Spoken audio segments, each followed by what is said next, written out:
Good afternoon, everybody. Welcome back to the flight deck. We are up here in Ketchikan, Alaska. You can hear the water coming ashore right behind the terminal here. Today we got what looks like a nice flight down to Vancouver. There's a few clouds down there, but the skies are clear up here, and the temperatures are just around the 20-21 degree mark. So should be a nice flight down. We do currently have ATC up. We're kind of on the edge of them. I will be giving them a shout when we get to that point, see if they want us to check in with them or if they want us to contact them once we're in the air. But according to my VATSPY overlay, it looks like we're just inside their northern boundary, so we'll check in with them when we get there. Liam, well, thanks for joining us today down there in the chat, and let's get inside the aircraft and we can start getting her set up and ready to go. So we are flying the Boeing 737-700 today, and we'll get her up and running. So first thing I'm going to do is start the flight tracker for the virtual airline. That is now up and running. Alright, so we'll come down here. We're going to set the parking brake. Make sure that is on. Parking brake is now set. We're going to pop up top here, turn on the battery, turn the standby power to automatic, and the emergency lights are now armed. Hi, Belle. Thanks for dropping in. Flight is an hour and 20 minutes. Hour and 25 minutes for today's flight. So now that I got the power up, we're going to turn up the panel lights just so it provides a little bit of contrast in the shadows. Helps us see things a little bit easier. There we go. And we'll pop back up top. So battery switches are on, standby power switches on, emergency exit lights are armed, ground power is connected. We're going to turn that on now, get some air circulation moving inside the aircraft. We'll get the lights on. Our position lights will go to steady, and we're going to lean back and turn the IRSs on to nav mode. There we go. Alright, so clear the caution. With all that up and running, we can tell them we are ready to start boarding. Boarding request. Do you want to board crew? No, I think we're good. Passengers bus is coming. So with the passengers coming, we are outside here. There's the bus, crazy driver driving it there. But the passengers will be loading via the stairs.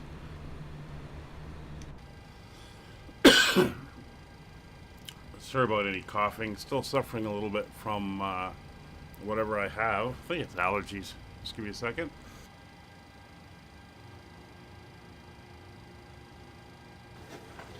Passengers boarding starting.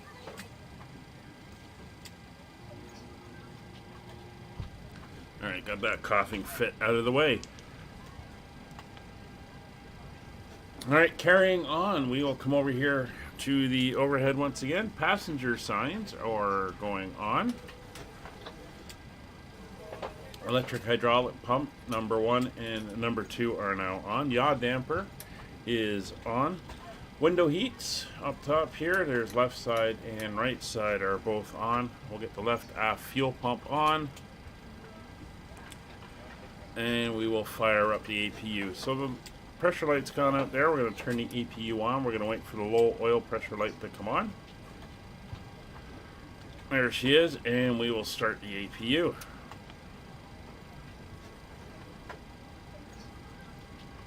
Good evening, ma'am. How are you? I'm doing good. I can hear everyone coming on board in the back.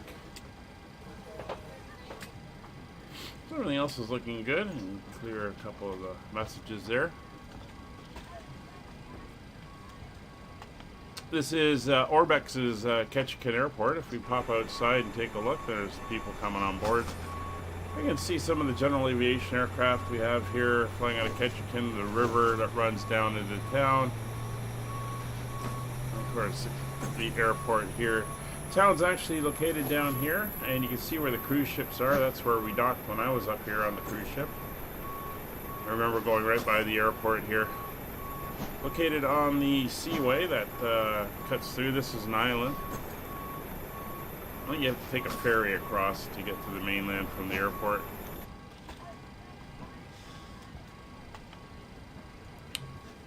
Alright, it looks like the APU is up and running. We can see that the generators are ready to come on, so we'll turn on the APU gens.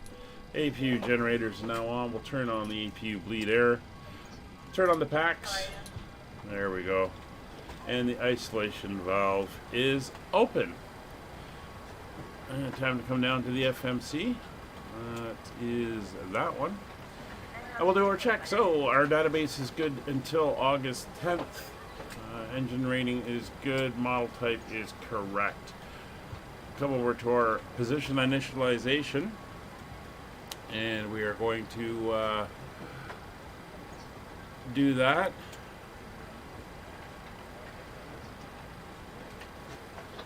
Just getting a couple other little bits and pieces ready here.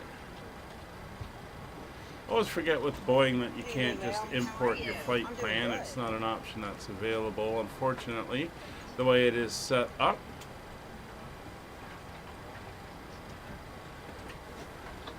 There we go. So that is now ready. So we're going to set the IRS. We're going to come over to page 2 here. We're going to come in. It is the 28th, which is an even day, so we're going to go on the left side. We'll come back and set our position, and the aircraft now knows where it is. We'll go into our route, and we're going to request our flight plan. There's 3 of them in the library. Today we are flying PAKT, which is Ketchikan, down to CYVR, Vancouver. 485 miles is correct. We're going to select that one. It's now going to request it from our Flight Planning Operations Center for Aurora, located in Vancouver. A little bit of satellite uplink here. There we go. We have it. We're going to load it into the system now. It's not a long route, so it shouldn't take too long. Once that's done, we'll activate and execute, and then we can start going in and doing the rest of our setup. There we go. We'll activate and execute our route, and we are good. Today we are flying Skyways flight number 3903. We'll enter that in. We can come over to the second page. You can see our route. We're direct to the ANN VOR. Then we're direct to Keene. And from there we'll be on our arrival into Vancouver. So let's go to our departure and arrival then. We're going to be departing out of there. We're going to be taking runway 29. I'll grab the weather.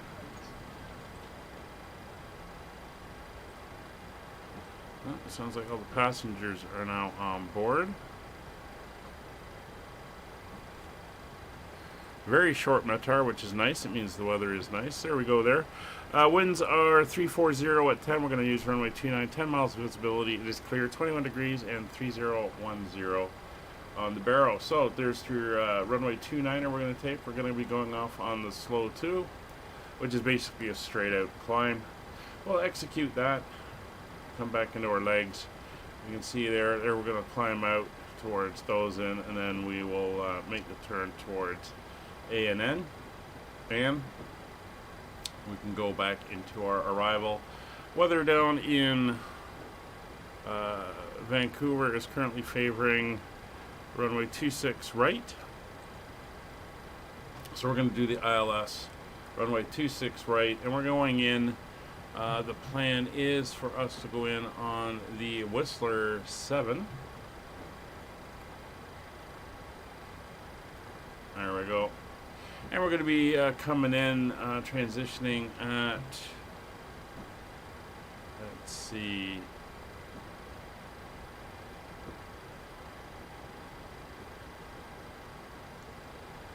well, we're not really transitioning.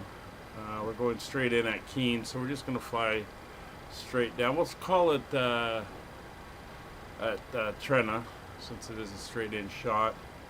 And everything else is looking good. Yep, Boeing 737. So that is in there. If we come to our legs and we take a look, and we can come down here, we'll grab Trena and we'll pop that in like that. And that's pretty much the route we're going to be taking in. There's all our restrictions and our Let's just figure out where we are. Seed us. And then vectors. And for the ILS, George. And that's going to be a hard 3000, so we'll change that. And seed us, I think we're going to make that a hard 4000 just to make sure we are down to where we want to be. There we go. And that is all looking good there. Before we go into here, it sounds like everything is on board. Can I... Yeah, I'll do it this way.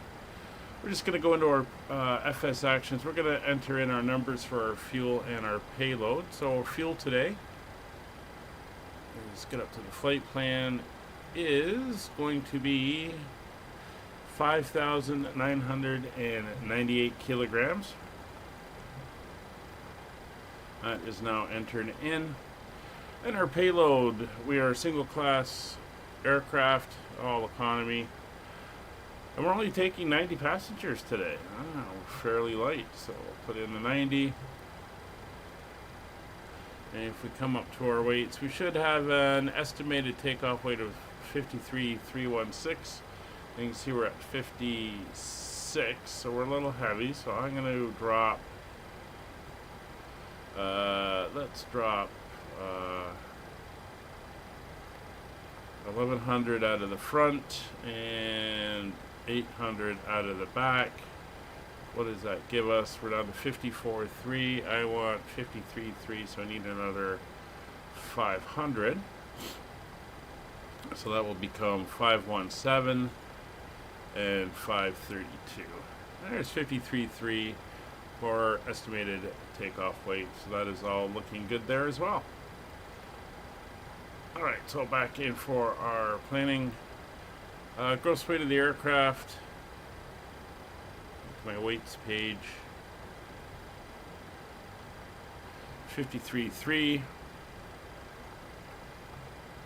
We'll go in here. Planned fuel for today's flight, as mentioned, is just about 6 tons. We're a couple kilograms short of 6 tons. Reserve for the flight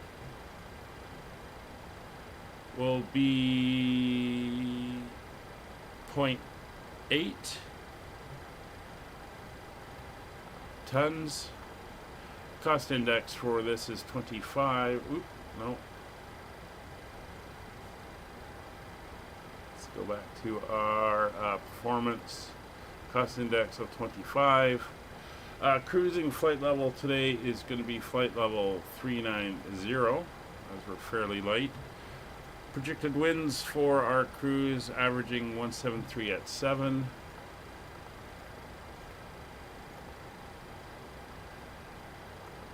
Yeah, there are different airplanes, and they you got to remember that when you're doing all your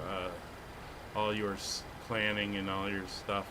So I'm going to grab the takeoff weight, and we're going to go into our calculator. Links are in the description below if you need a calculator for Boeing aircraft. It works very well.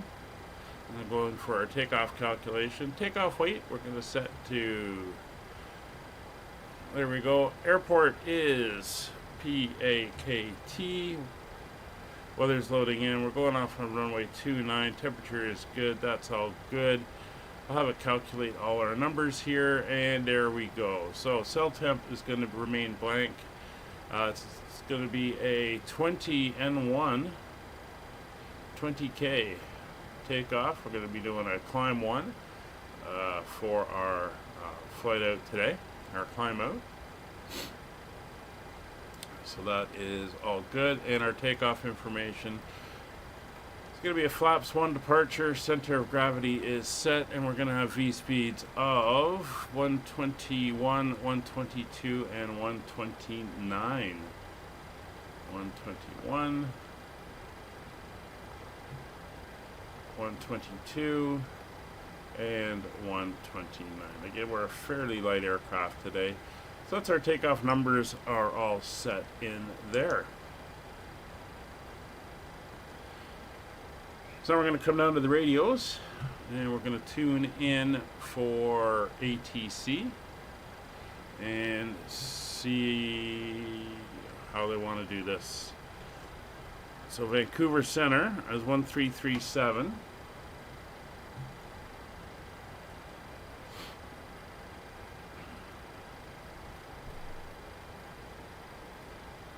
There we go. We'll switch over 1337. And we'll give them a call, see if they're going to give us our clearance. Vancouver Center, Skyways 3903 at Ketchikan, looking for our clearance down to Vancouver.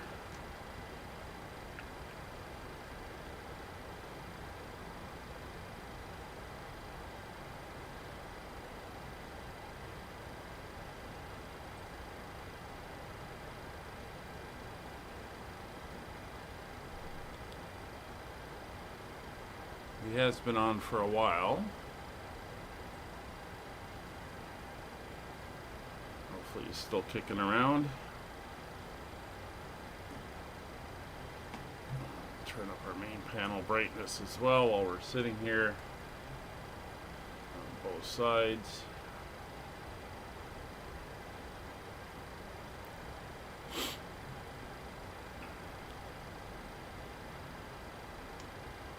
Vancouver Center, Skyways 3903.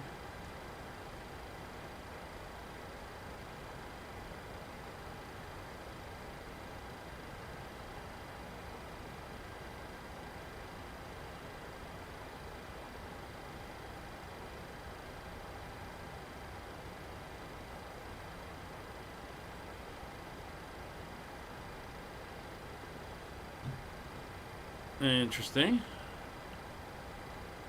It's still showing that he's up. Let me send him a quick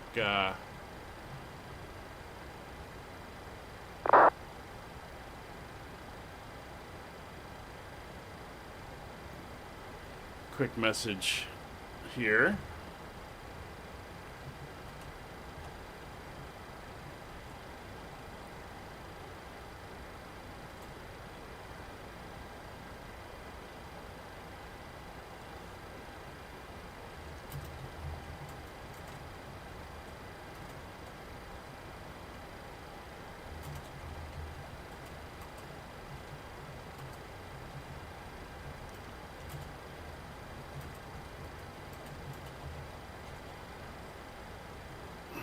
See if he responds. Oh, you went to McDonald's? Yeah, well, there's quick and handy food, for sure.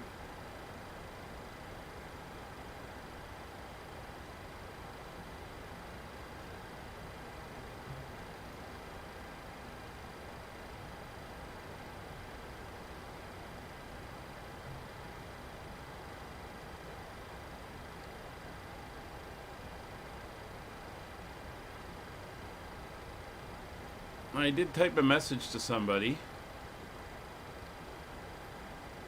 And they're using the ILS for 26, right? Okay.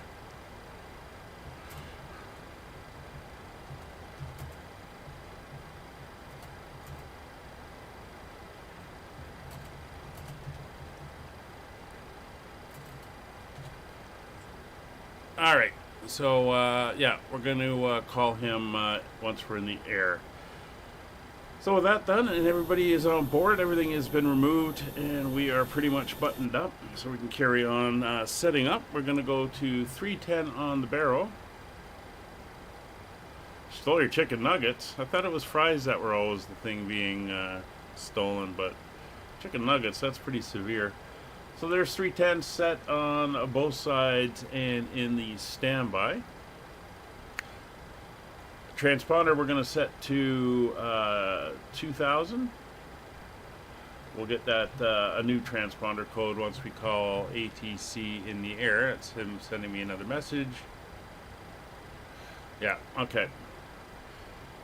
Alright, so fueling, boarding, and loading is done. We're going to pop up overhead, do our quick checks here. Come up to the over overhead. There's our Mach speed warnings 1 and 2. Stick shaker stall warning on the left side, stick shaker stall warning on the right side. They are good. Come down now to the in-op test. So everything's up, cautions are up. We've got our overheat and detection going. That's good. Fire test. Master caution, master fire warning, and all three are illuminated, including wheel wells, and we can now run our system test, as this is first flight of the day. Glide slow. Pull up. Wind shear. Wind shear. Wind shear. Terrain. Terrain. Pull up. Airspeed low. Airspeed low. How can you go to McDonald's and not get fries? We're ready to go when you are. Cabin's ready. They just get they go together. All right, takeoff data is set. We have 121 and 129. Cruise altitude, we're going to come over here, set 390. Landing elevation will leave at 0 feet. It's actually 100 feet, so let's put that up to 100. After you put your carry-on items in the overhead bin and it is full, MCP, we're going to set V2 plus 20, so that'll be 149 knots. We're going to set our runway heading of 295 degrees.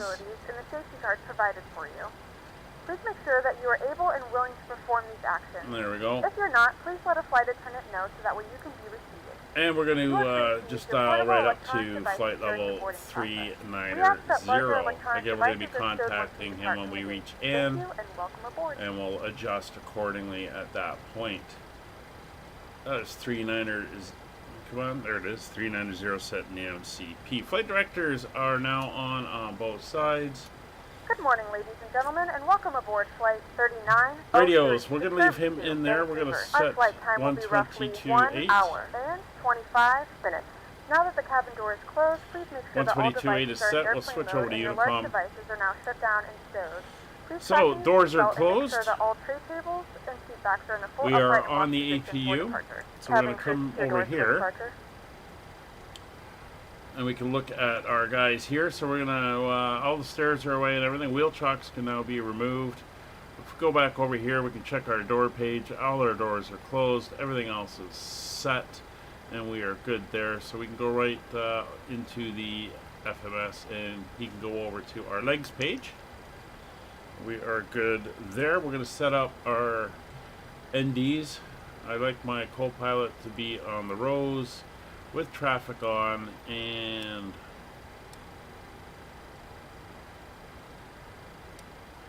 traffic within 40 miles of us in a circle around. For myself, we are going to go data, terrain, traffic, and down to 10 miles for me. Alright, so we are good to push and start as soon as we are available and ready to go. So we're going to come up top, turn on our anti-collision light,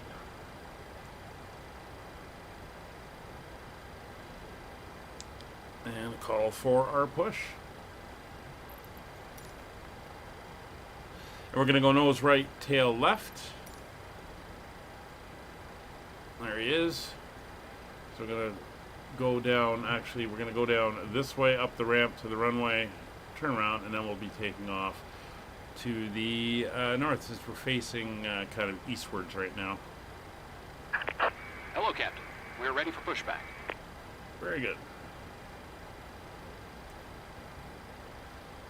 Ground service is being provided by Alaskan Airlines today. Yeah, the chicken burger and chicken nuggets. Ooh, I like both of those. Try not to go there too often, but in a pinch. Departure check completed. Bypass pin inserted. Chicken's always good.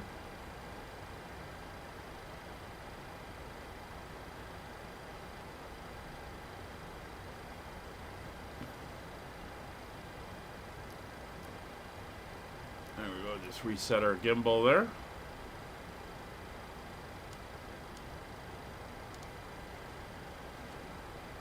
stand by artificial horizon.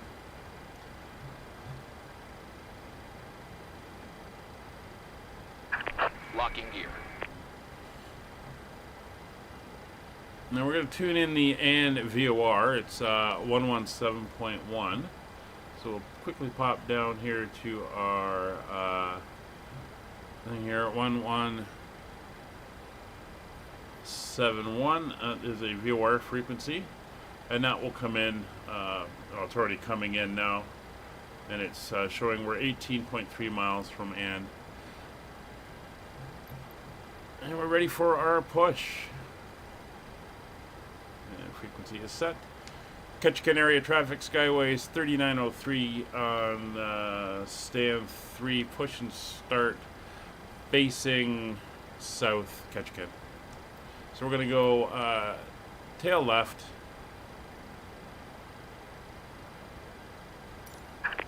Release parking brakes. And parking brakes are being released. Commencing push. All engines clear. All right. Start at will. So we're going to turn on the fuel pumps. We have no fuel in the center, so we don't need to turn on the center pumps. And we're going to turn off the air conditioning in the back while we do our engine start. So starting engine number 2. Engine 2 ground start. Engine start set to both. Ladies and gentlemen, please direct your attention to the flight attendants for We have safety rotation. demonstration. When the seatbelt light is fastened, please make sure that your seatbelts are fastened low and tight across the lap. And To fasten inside the adding middle- fuel.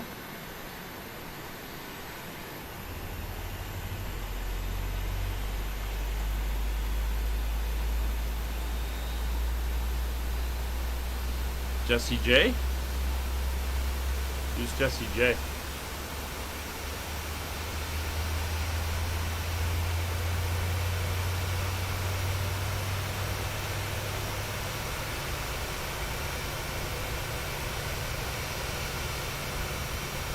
Alright, looking good. Place it firmly over your nose and mouth. And Air secure the starter lock cut behind off, so we're the going to head. come back up. Tighten the strap Engine if 1 necessary to and breathe ground normally. start. Although the bag does not inflate, oxygen is flowing to the mask. If you're Watching traveling with for a child or someone who rotation. requires We have assistance, rotation. secure your A mask singer. first and then assist others. Keep your mask on until a member of the crew Maybe. advises you it's safe to remove it. Although, since In we the don't event that the have pilot decides to take us for a swim, a any fancy fashionable life seating in the vest is back, located probably in a not. pouch under your seat I'd or say between the arm they're rests. probably in a When private instructed airplane. to do so, open the plastic pouch and remove the vest. Slip it over your head. Wrap the straps around your waist and buckle at the front. Pull the strap to tighten. To inflate the vest, Alright, pull we have firmly fuel on the red flow. cord only when Engine's exiting the winding up. aircraft. Start valve is If your still life open. vest does not inflate automatically, blow into the mouthpieces for manual inflation. Each vest is equipped with a whistle and light. If necessary, your seat cushion can be used as a secondary flotation device.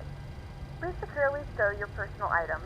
Make sure your seatbelts are fastened and seat backs and tray tables are in their full upright Starter position. cut off. We remind you Set that parking this is a brakes. non-stop Start valve is flight. closed. Tampering Parking with, brakes being disabling, set. or destroying the Waiting smoke your detectors confirmation for located good in the engine start. lavatories is prohibited Alright, we by have, law. All of this information and more looks like we have a can be good found in the engine safety start. card located So in let's the let them seat know back they of can the start front. disconnecting. We have a good Just engine reading this start. and let us You know can if you have disconnect. any questions.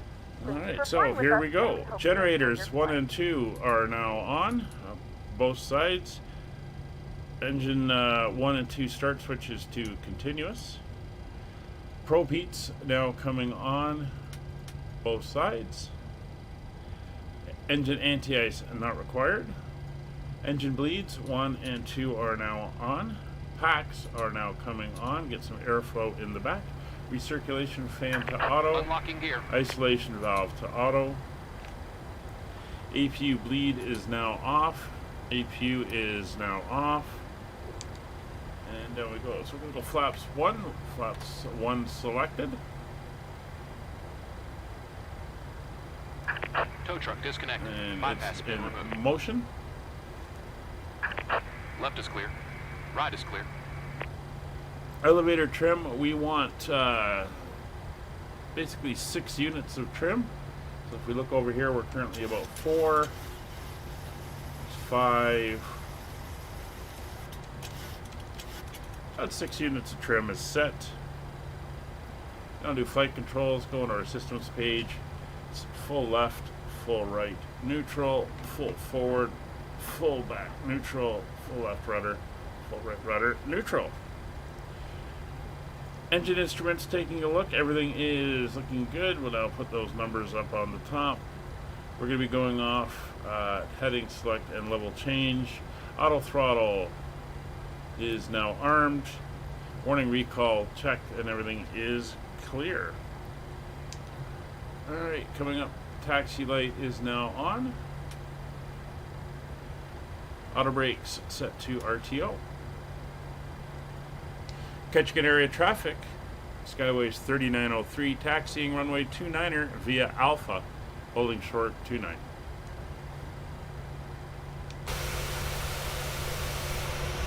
Alright, and we are good to taxi. So, brakes coming off.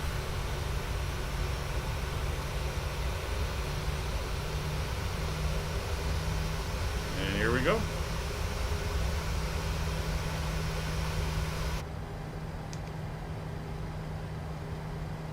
Set the nose view.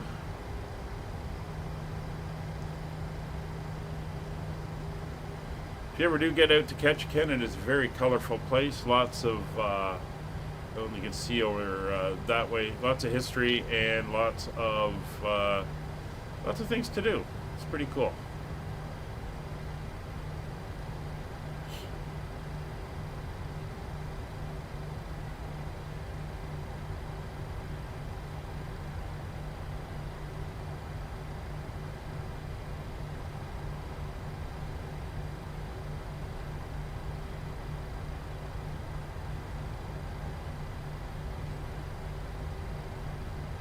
Alright, so there's no traffic around really here.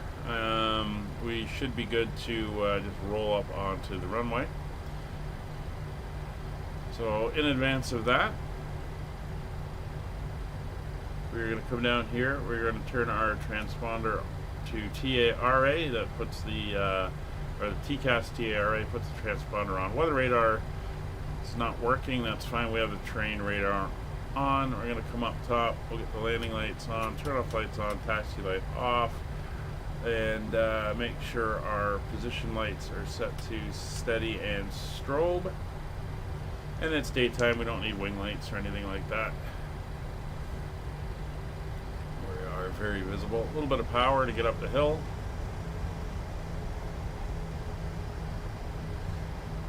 Little second area up here. This is where the tower is, and or the light for the airport up on that tower there. Fire trucks, other service vehicles. See some more little airplanes down there on the GA ramp. Some trees. Very cool.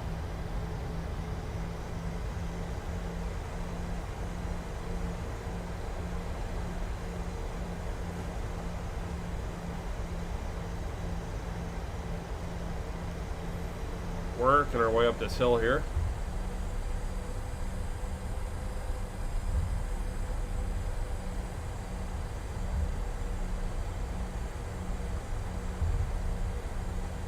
Somebody's got the job of sweeping off the apron there.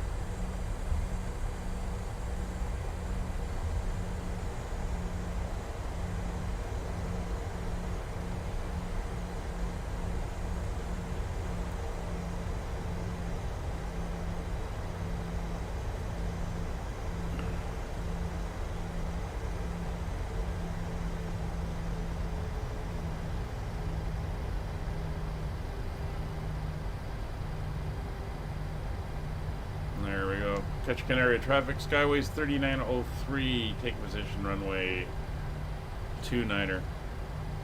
We are going to backtrack, use the whole runway here.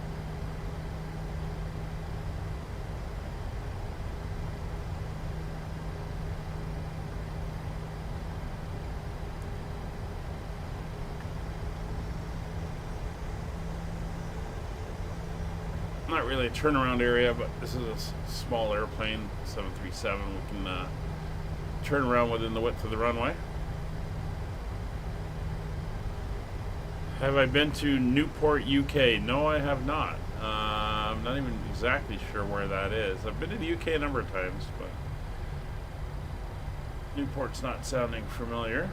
Alright, let's get turned around here.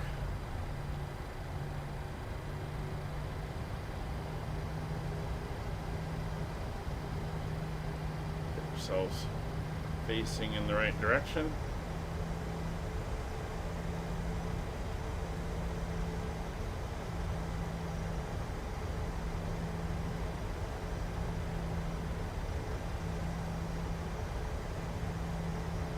There we go.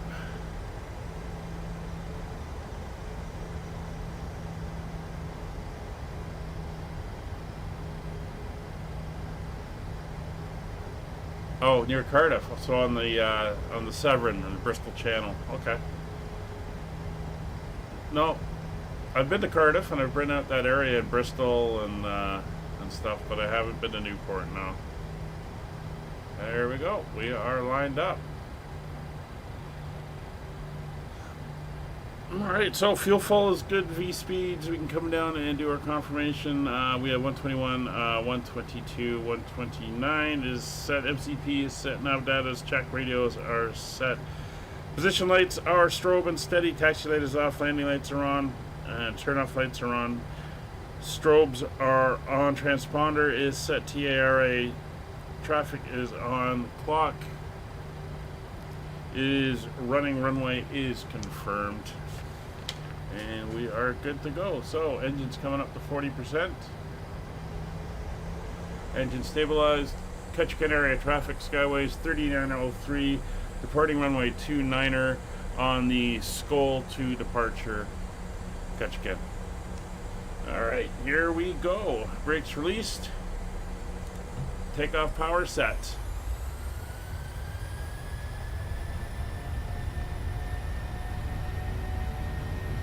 Airspeed's live. 80 knots. Check.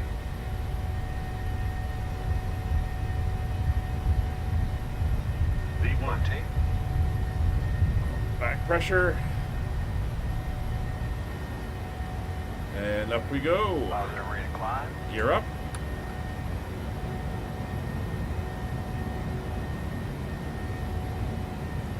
Speed is increasing nicely. Autopilot's on. Heading select and level change.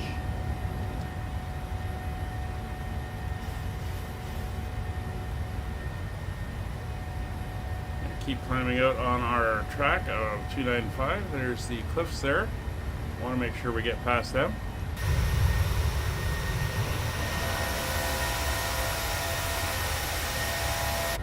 Nice climb out. We'll reach acceleration altitude in a second. Turn off the turn-off lights, and everything else will stay on.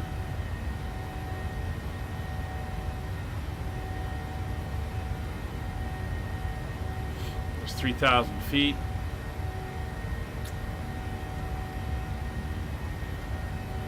There we go. LNAV, VNAV. Coming down for acceleration.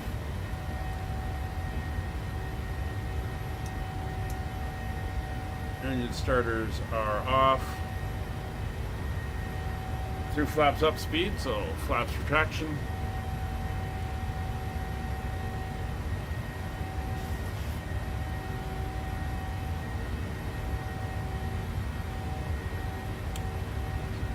Speed increasing to 250 knots. Auto brakes off.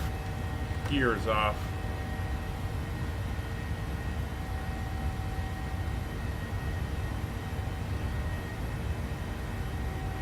And we are looking good.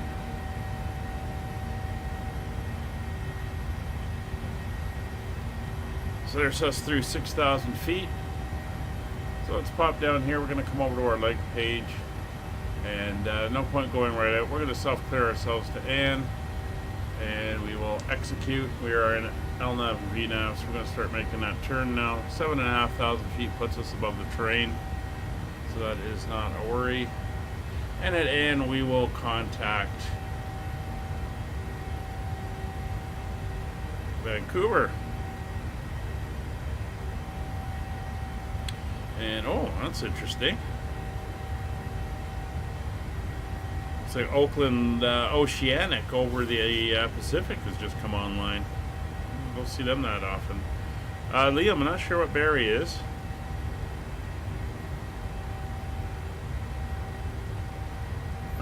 turn. Airport's back down that way, down that channel. Ladies and gentlemen, we are now passing through 10,000 feet. So now turn on your larger portable electronic devices. That was a As a misclick. reminder, please keep your seatbelt fastened while you are seated and do not Landing lights congregate can come in off. alleys or near the lavatory. We're pretty This stable. aircraft is equipped with onboard Wi-Fi. You will be required to pay a small fee if you wish to Seatbelt access signs can it. come off. We do offer complimentary in-flight TV thanks to our partners. Connect to the Wi-Fi and you'll be able to access our wide range of free live TV and safe movies library.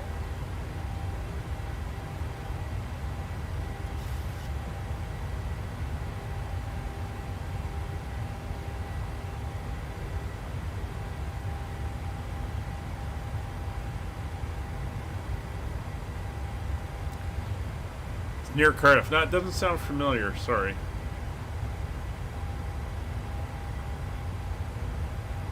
That is just my lack of knowledge in the area, though. So here's Ann we're heading to.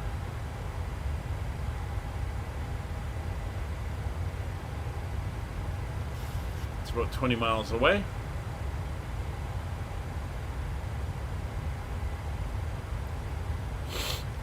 We'll do our report in when we hit Ann. And there's our route.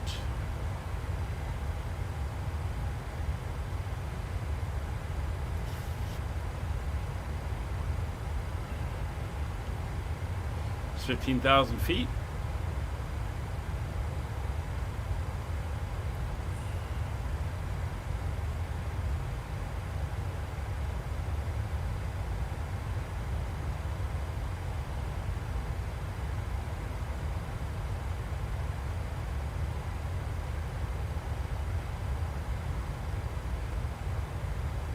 We're about 17 miles to go.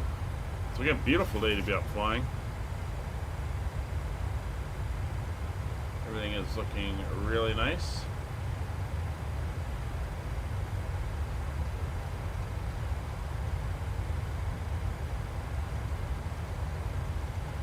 We'll match up our heading like they want us to do in the Boeings.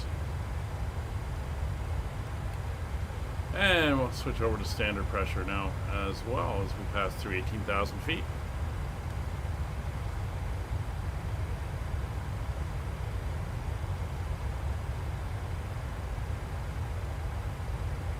The sheepskin seats, yeah, they are pretty cool. Let's go to here. I'll look over, get you back on the legs page. There we go, and you should be on the climb page.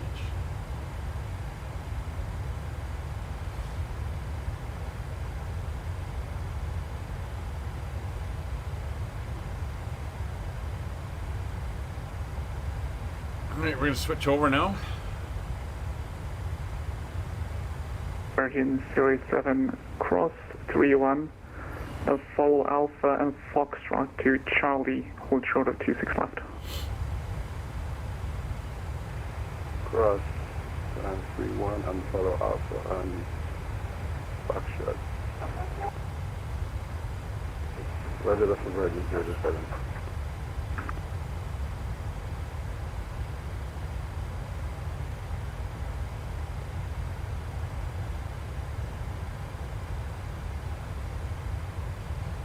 Is there a co-pilot?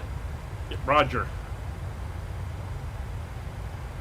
Roger's my co-pilot, and when we have a three-man crew, such as in the DC-6, my engineer is named Fred.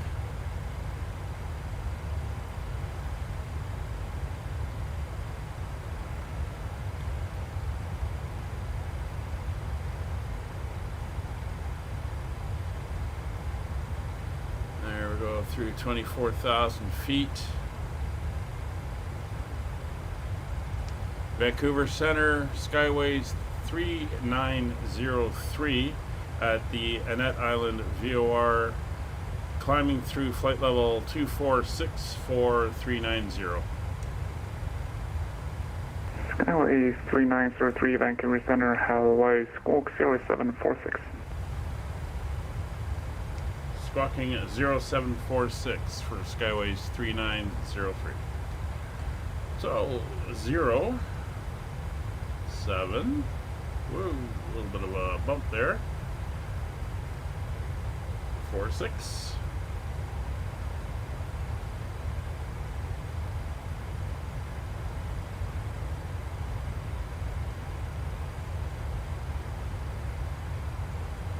Skyway 3973, Vancouver Center, you are identified. Climb flight level 390. Roger, continuing climb to flight level 390 for Skyways 3903.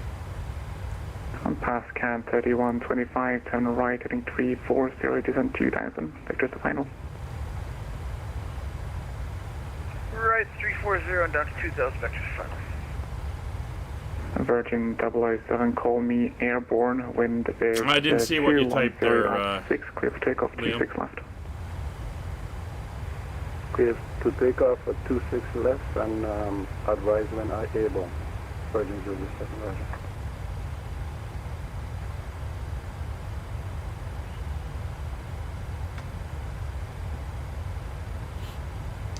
All right. So let's get set up for the cruise portion. I'm going to bring up the map so everyone can see where we are. Hide that. I'll move the chat slightly higher so it doesn't overlay the map.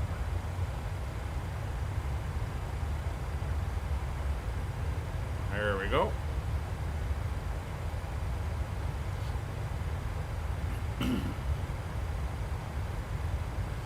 Alright, I'm going to go off mic for a little bit. I got a little bit of a documentary for you to watch.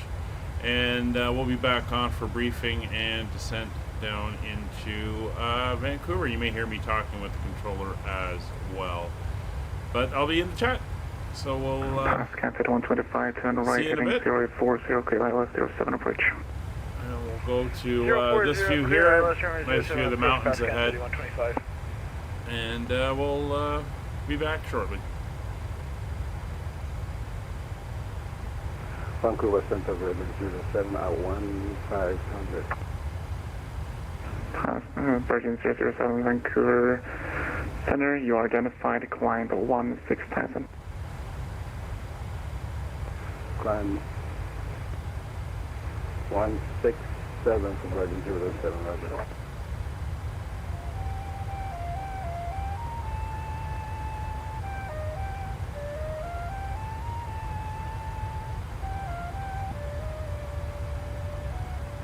Virgin 007, turn left, direct Roche on course. In China, it was the year of the dog, the year 5720.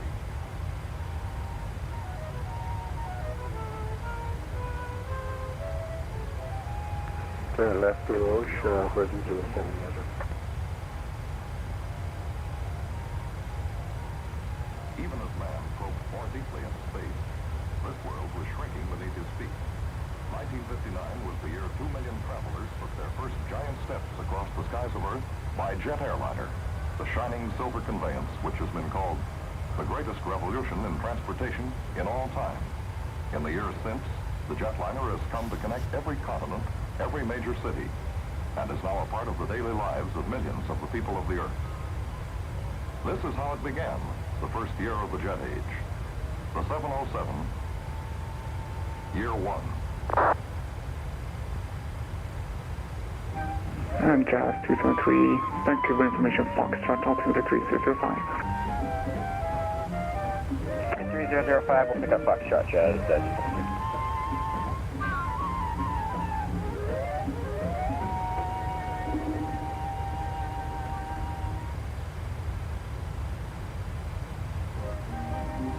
Ladies and gentlemen, good morning.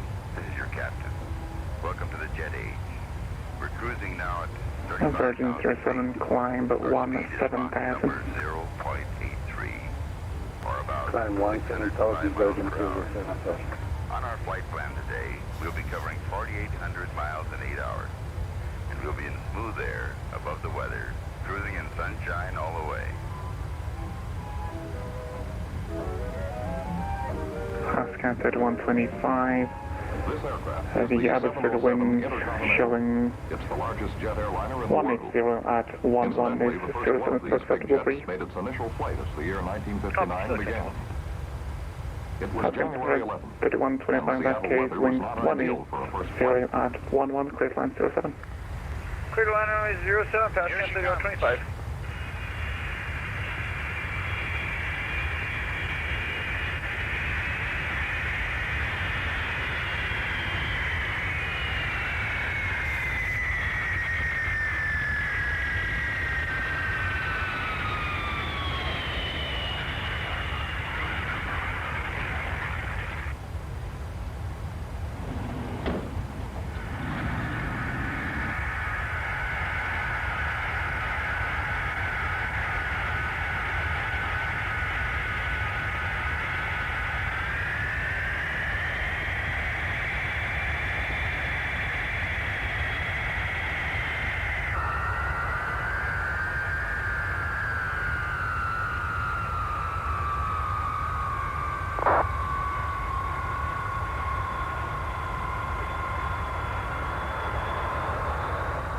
At the conclusion of the Intercontinental's first flight, reporter asked pilot, How was it? Fine, everything went real well. You have a nice ride? Yeah, it was real good. The weather didn't cooperate too well, though. No, you always wait for rain. Seems like around here. Right. We'll see you tomorrow. Okay, fine. Thank you.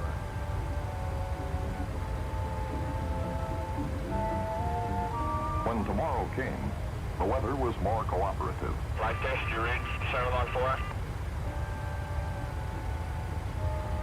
Virgin 007 shows the leading airspace to the south Delta response line.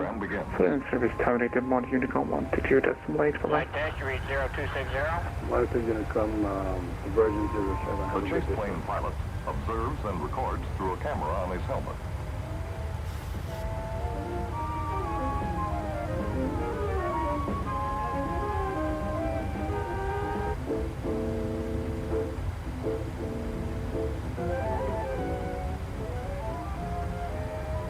And he also transmits a non-technical observation. Look real pretty in your new airplane. Just clean as a wet seal. We'll take it on up to our planter to 300 knots. And so the test program would go through 27 weeks of higher speeds, heavier loadings, increasing demands on performance to verify the engineer's design objectives. For this, the Intercontinental series of 707 jetliner. As the new model began its flying life, another member of the 707 family was ready to enter airline service. Los Angeles International Airport, January 23rd. Another jetliner, the first model of the 707 series, waits to be christened. Ready to start the engines, and a new era in American transportation, the governor and his lady.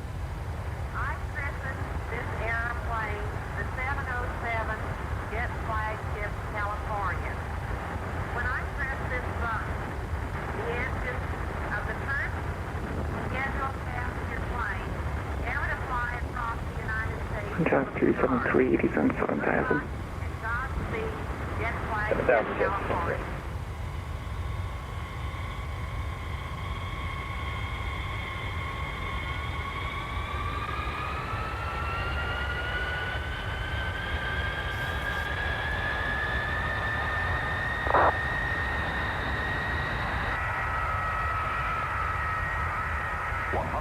Passengers, 8 crew members, are bound for New York and a place in history.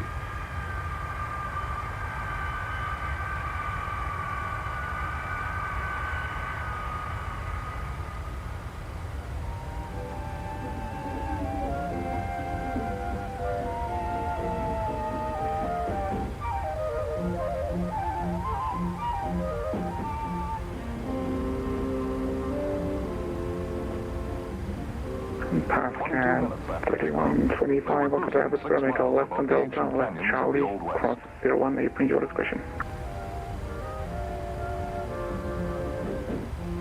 Taxi via Delta, and apron via my discretion, pass scan 025.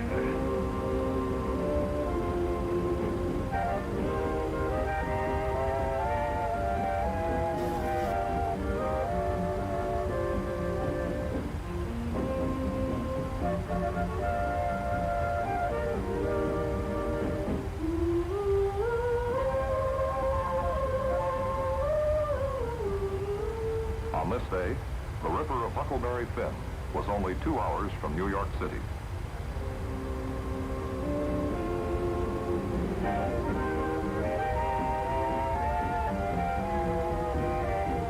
Vancouver Center, press gun 005. Can we take Charlie cross runway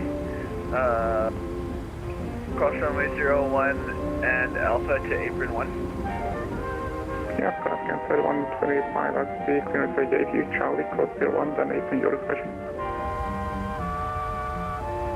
Oh, my bad, Mr. I thought you said Delta. No worries. 3.5 hours out of Los Angeles, they began their descent, and 112 charter members of the jet age shared in the new record. In 4 hours, 3 minutes, they had crossed America and seen this country shrink in half. Only accept credit cards.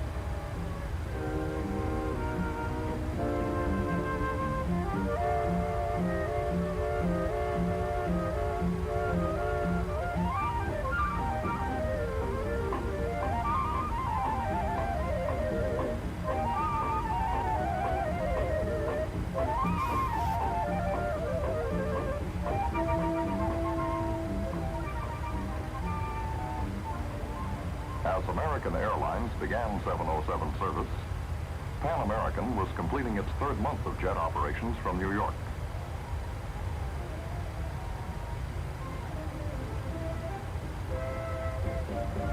Flying the North Atlantic run to London in 6.5 hours. To Paris in 7 hours.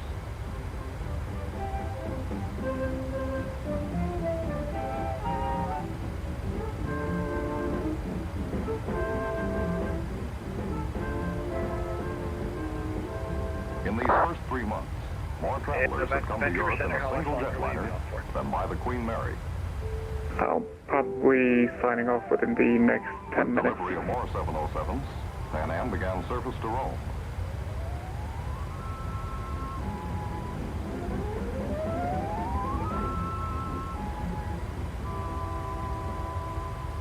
On March 20th, the jet age came to San Francisco. 3000 via the arrival cleared ILS 265 approach, Gore transition. 3000 cleared, ILS 265 approach, Gore transition, Ketchikan 3. Is our Boeing 707 jetliner.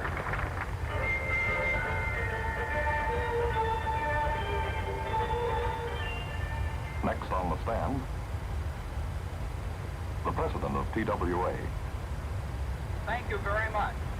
This will be the first commercial jet flight to leave from San Francisco, and this is going to make your city one of the first and one of the greatest jet air transport centers in the world, and you can be very proud of that.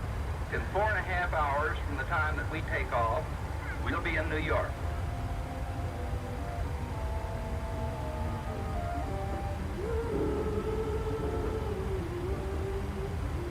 And TWA could be proud of its new jet operation. In the first 2 weeks of service to New York, it completed 28 consecutive departures on schedule, all with a single 707.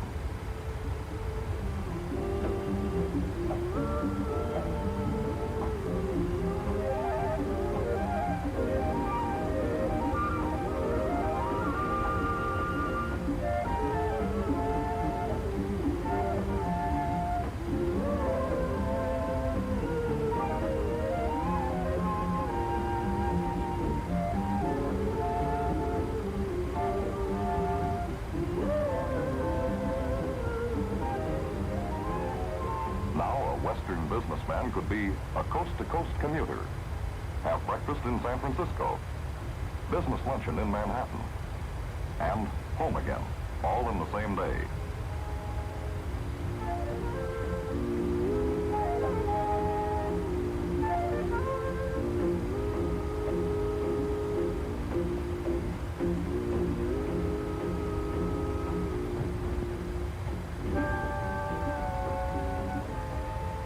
In the spring of the year, flight testing took the Intercontinental to an altitude of 42,000 feet, a speed of 665 miles per hour.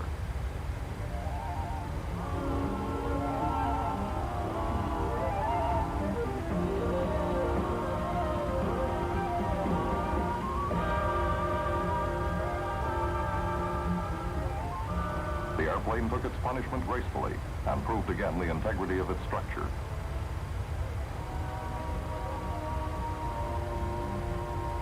At the same time, another test was concluding. Underwater in the hydrostatic test tank.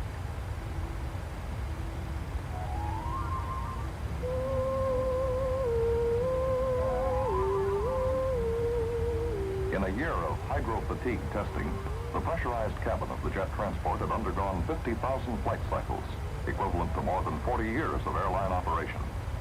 The structure had shown no signs of weakening.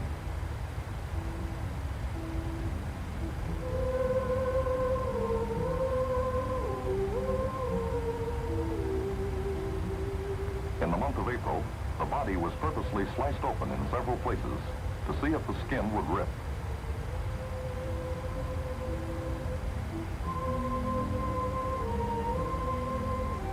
Under repeated cycles of heavy loads and abnormally high pressures, the torn body held together. Structural engineers call this verifying the fail-safe principle of 707 design.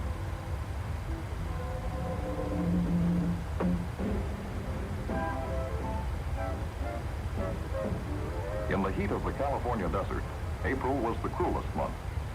Here, at Edwards Air Force Base, the Federal Aviation Agency of the United States government was beginning its examination of the new Intercontinental 707. This airplane would not be permitted to carry a passenger until the FAA had given its certificate of airworthiness. Jazz 273, winds are 210 at 7. Caution wake from the 777 that just landed, cleared line 26 right. Okay, check and mark, clear to line 26 right, Jazz 273.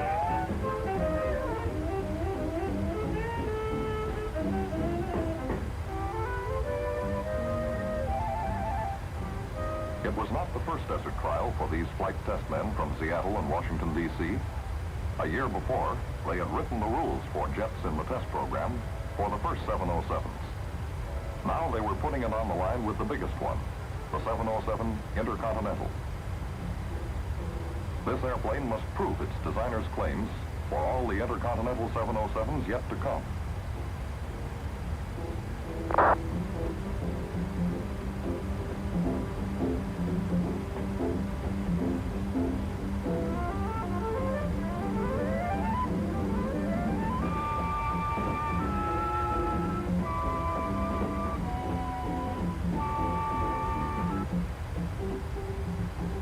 On April 15th, the FAA's check pilots began examination of the airplane's flying personality.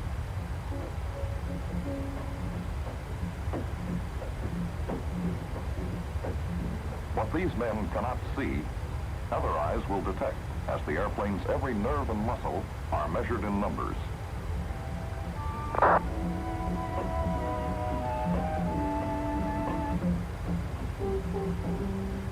Day after day, they took the pulse of the jet, flying from stratosphere to sagebrush level, maneuvering 150 tons of aircraft from stalling speed to nearly 700 miles per hour.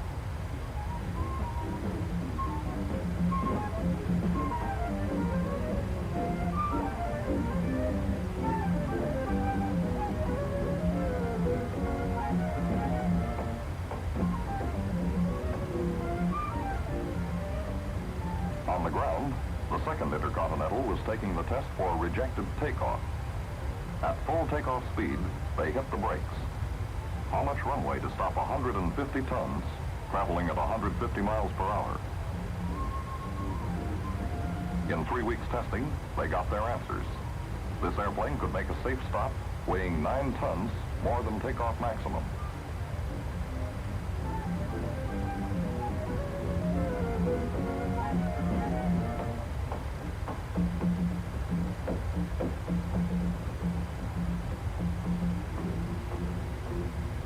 Next problem, cut one engine on takeoff. How fast can you climb on 3 engines?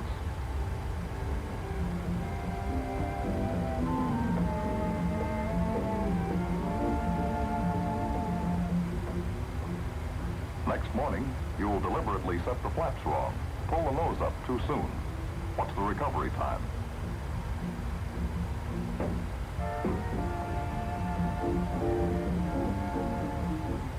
last week of May, summer came full on the desert, and the men took a break before final examination.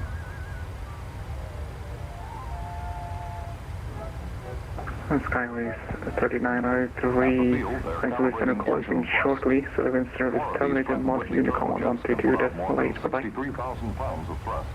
That's the takeoff power they want. Over to 122.8 for Skyways 3903. Thanks for the ATC, Cadet. The airplane stands for the weighing in ceremony, while ballast tanks are installed in place of 180 passengers. Filled with water, the tanks equal 45,000 pounds of payload, plus an overload of 9 more tons. The airplane now weighs 316,000 pounds. Late in the day, the last pre-flight conference. Tomorrow's test would not count if conditions were not executed to plan. The men were ready. The airplane was ready for maximum weight takeoff.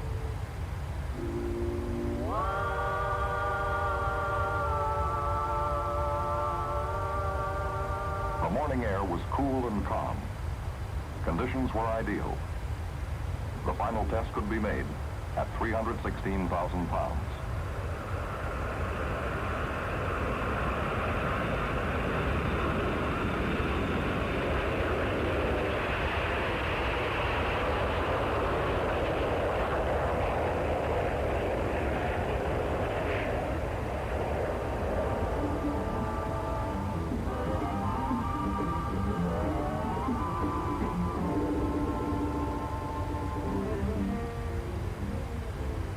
The desert trials were over, and the big 707 had a fresh paint job for the last act in the federal test program, long-range flights under airline operating conditions. On the morning of May 28th, flight test was ready for the first truly intercontinental flight of the jet age. The flight plan reads, Seattle to Rome, Italy, direct, 5,800 miles non-stop. Among the passengers, William M. Allen, president of Boeing.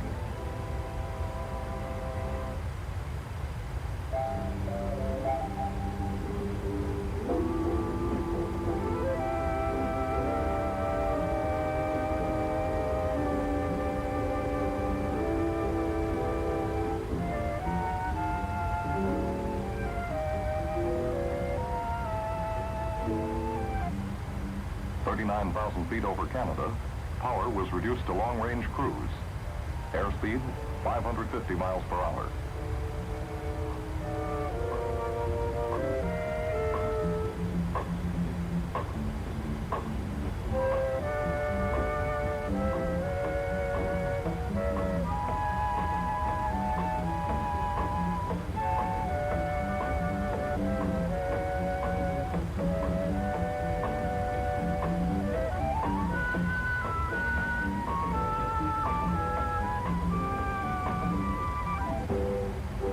Just over 9 hours out from Seattle, they crossed the English Channel.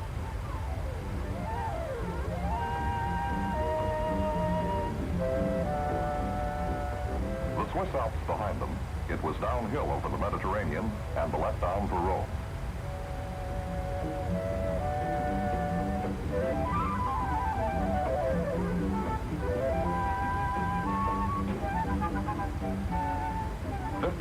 Miles in 11 hours, 6 minutes.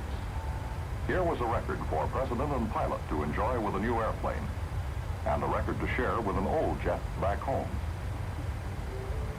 On July 15th, the prototype 707 was 5 years old, but the party was in another room as the FAA announced certification of the Intercontinental.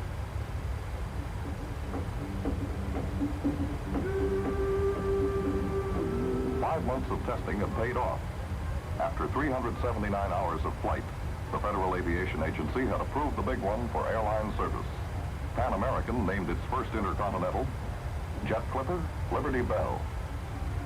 And while Liberty Bell made headlines in her diplomatic mission to Moscow, the prototype began its 6th year of flight, still testing design innovations for the 707s yet to come.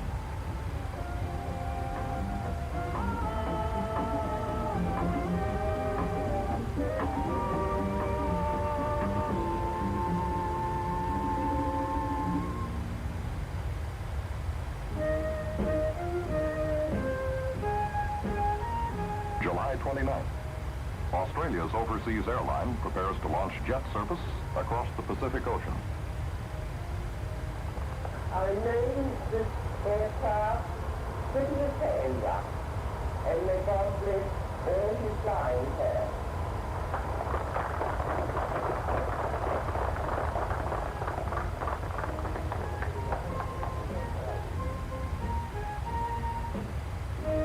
First to cross the Pacific by jet, Qantas passengers today can see the world's mightiest ocean shrink to a mere 15 hours in width.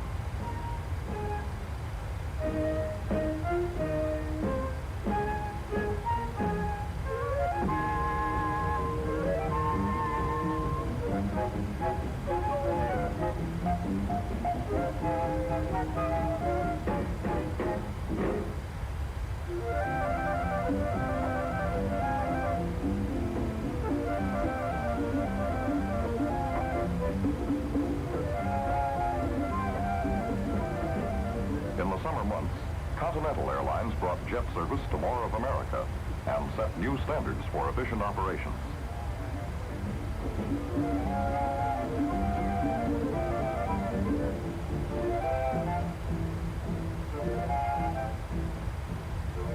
These golden jets didn't linger long on the ground.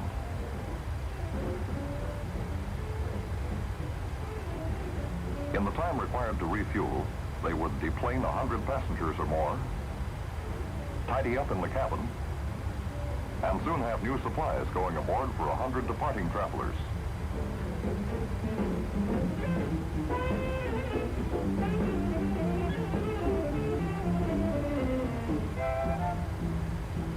By late summer, each one of these golden jets was averaging 10 hours of flight every day.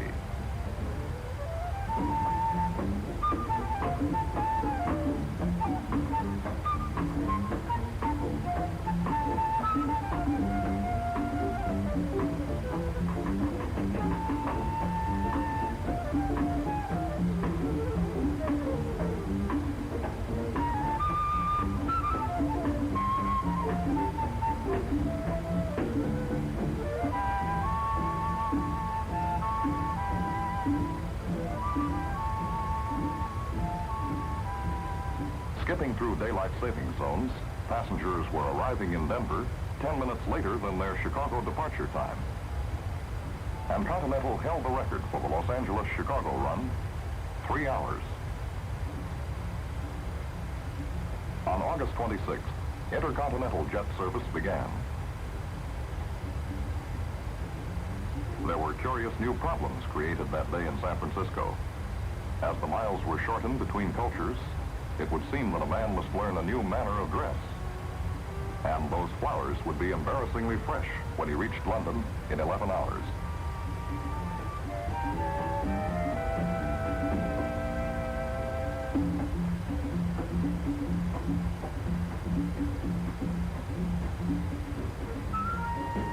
On September 5th, Liberty Bell enjoyed the combined blessings of East and West as San Francisco's mayor joined with a Japanese priest to celebrate inauguration of intercontinental schedules between America and the Orient. 119 passengers will be in Honolulu in 5 hours. Departure time, 10:47 a.m.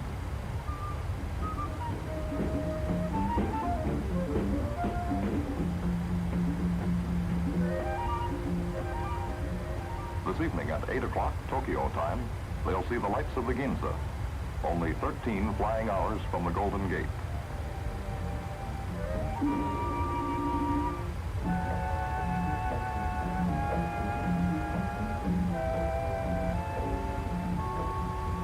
In October, the 707-220 completed the federal test program, and on November 5th, the FAA announced certification for this, the third model of the 707 family of jet airliners.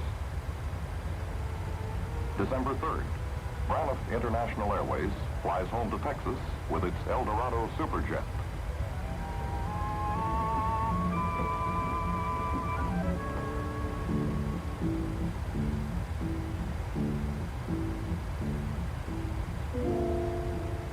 Now, a Midwesterner could waken of a cold winter's morn, decide to jet to Florida, and be there by noon.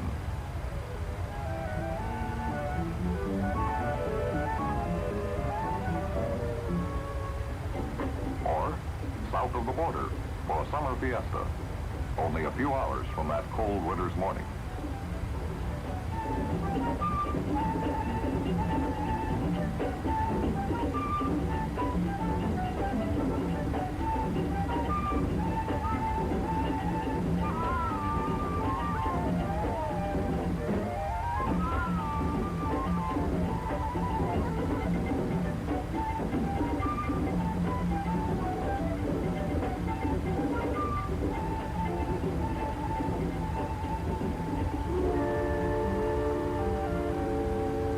On December 6th, another world traveler was en route from North America in a specially equipped 707 operated by the Military Air Transport Service of the United States Air Force. Air Force designation for its version of the 707 is VC-137A. Title of this mission, Operation Monsoon. First port of call, Rome, Italy, where Mr. Eisenhower was met by President Gronchi. And so the journey began, from Rome to Ankara. 400,000 Turks were there to greet an American who would meet the people of 11 nations in 19 days, coming to countries American presidents had never seen before. Karachi, Pakistan, and gifts from President Ayub. Then to India.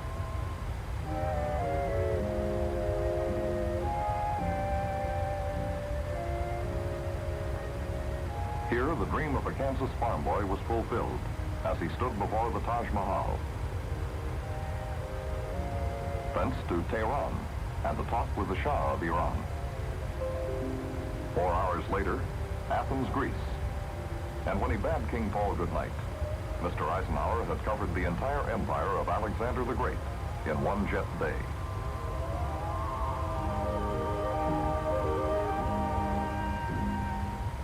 In the Paris station called Gare du Nord, a walk and talk with President de Gaulle.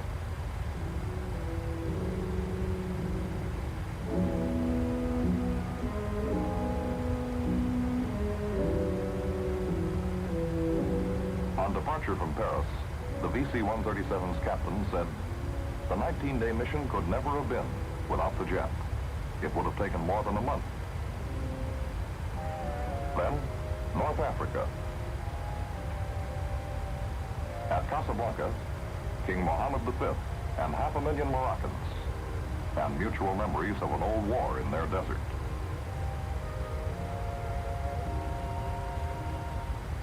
As the tour ended, the traveler said, we have much to learn and to give in our journeys to lands of other faiths.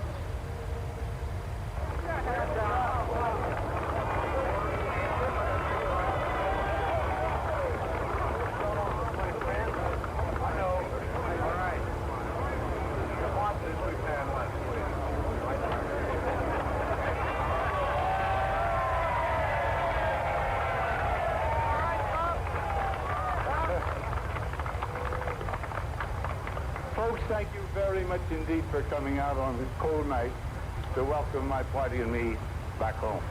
It's certainly good to be here.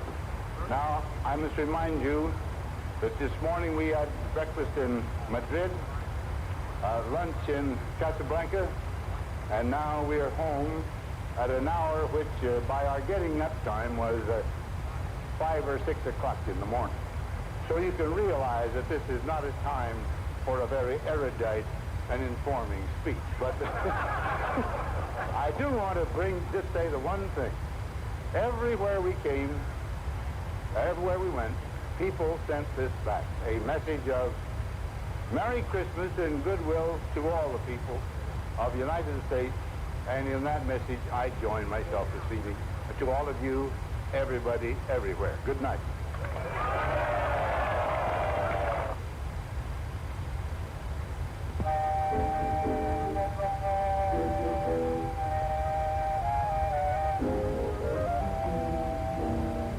Christmas Day, the 707 set 3 new world records for speed between Old World and New World.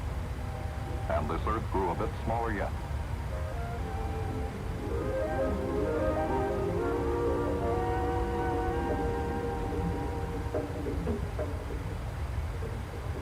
These were the makers of the jets.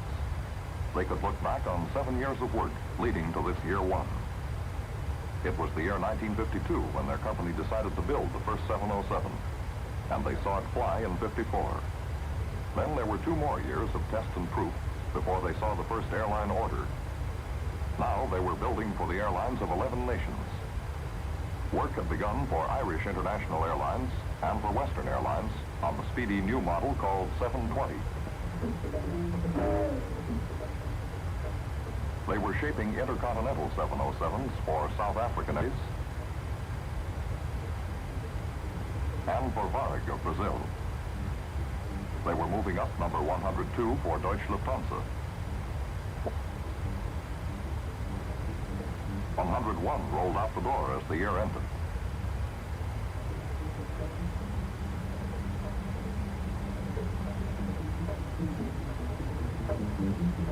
And jetliner number 100 emerged from paint shop in the colors of Air India International.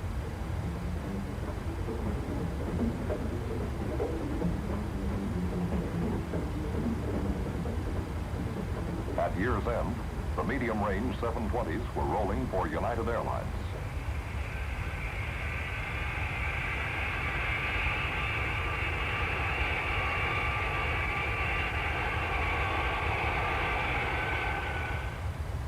Air India's Rolls-Royce-powered Intercontinentals were ready to go.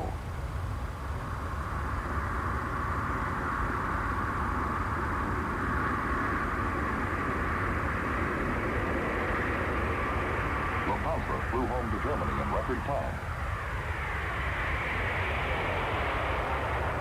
Sabine Lines was scheduled into Africa and into Russia. And the first new Model 720 at a level flight speed of Mach 0.9, as promised. An Intercontinental for BOAC made a big test hop and history's first non-stop crossing of the North Pacific from Seattle to Tokyo.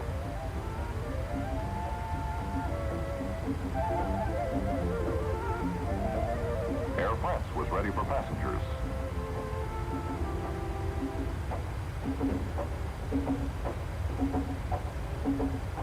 British Overseas Airways had its U.S. certification. Granite had begun service.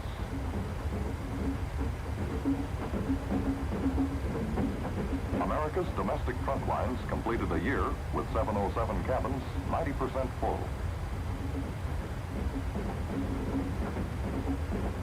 All the years of airline planning and investment were beginning to pay off as the public welcomed the jet age with 2 million tickets.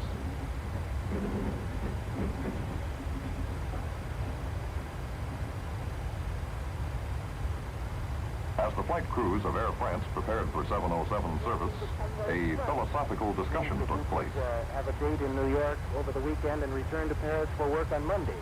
That's right, and Tuesday morning have breakfast in Tokyo, if you like. Wonderful. Captain Chance, from an economic standpoint, what do you consider to be the meaning of the jet for the world? For the world, it will increase the tourists, I think, the tourism, and everybody will be able to go from a country to another. And for Europe, we expect an invasion of American citizens for the coming years. Wonderful.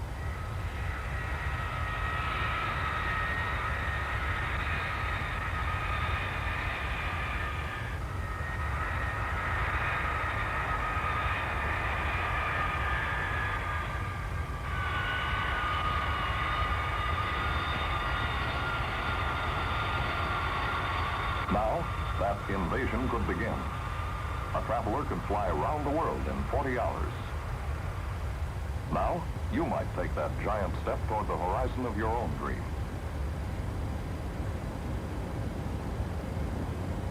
From anywhere in the USA, Paris for breakfast.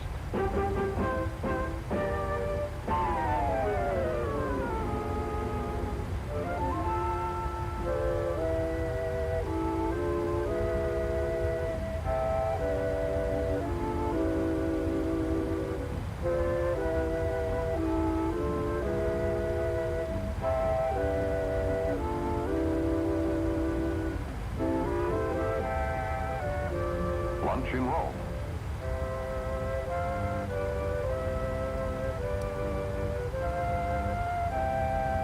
Rome to Istanbul.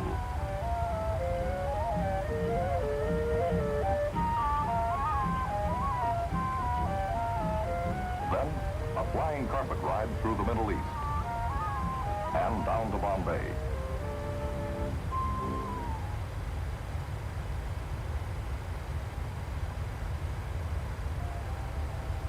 All right, we're about 75 miles out from top of descent, so we're going to start doing our planning. We'll get the weather currently here out of Vancouver. We'll throw it into the chat. And we don't need that.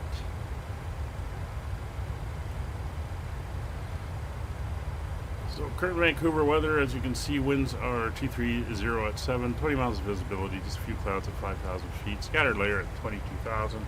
20 degrees Celsius and 3005, which we will dial in on our standby.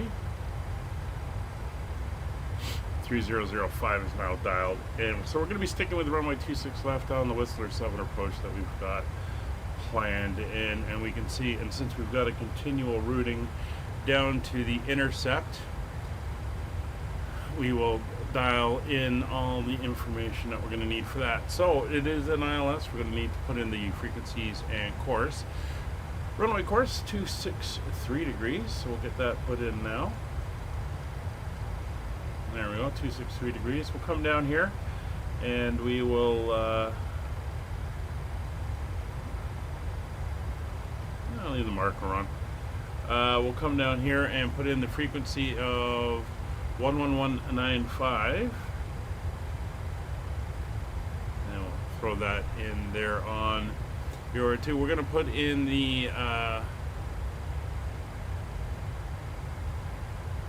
YPK VOR of 112.4. That is in case we have to do a missed approach, so we'll put 112.4 in there. So we got 263 degrees for the runway heading, but we want to intercept the 261 if we have to do the missed approach. So we'll put that in on the other side. So that is now in 261. And we are set there. And if we have to climb out, it'll be a 294. Will be our heading after we climb up a little bit, and that's 294 to intercept the 261 radial. So that is now in. We'll make sure both VORs are on, which they are. So that is all set up there. So we have our frequency, we have our course. We need our minimums. So on the ILS, we're doing a Cat 1. So it'll be 209 feet. We'll leave it on barrel. And that will be 209 is now set.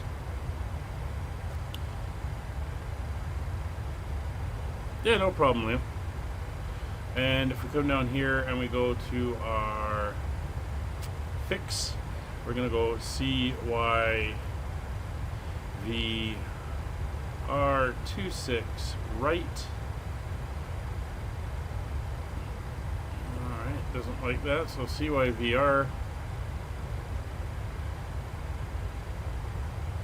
and we want it to go on the 263 degree radial. And that gives us that, but that's not what we want. We want it the other way. So the reciprocal for 263 degrees is going to be 83 degrees. So we'll come down here and tell it to do 083 degrees. That's what we want. We want it going off the other direction.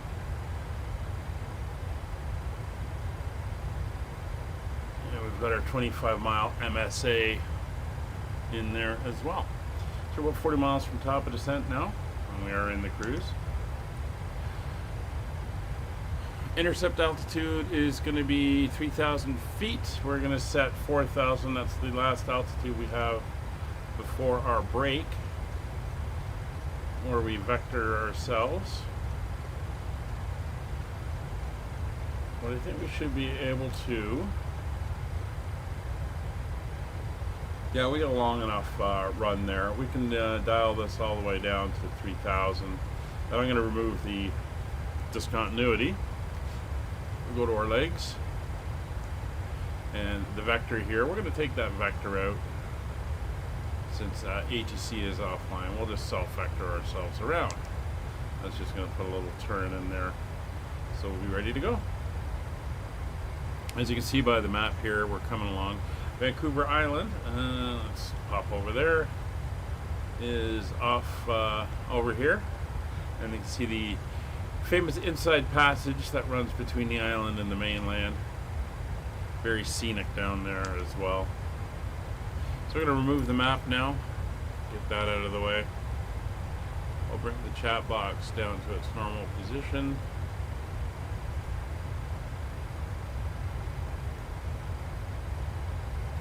There we go. So everything is pretty quiet. We'll make our first radio call as we cross over our entry point at Trina, which is where we're headed for, so 38 miles for that. And there's a little bit of traffic around Vancouver currently, but unfortunately ATC is offline. We got 6 arrivals, 3 departures on the board. Victoria clearance delivery is up. That's interesting.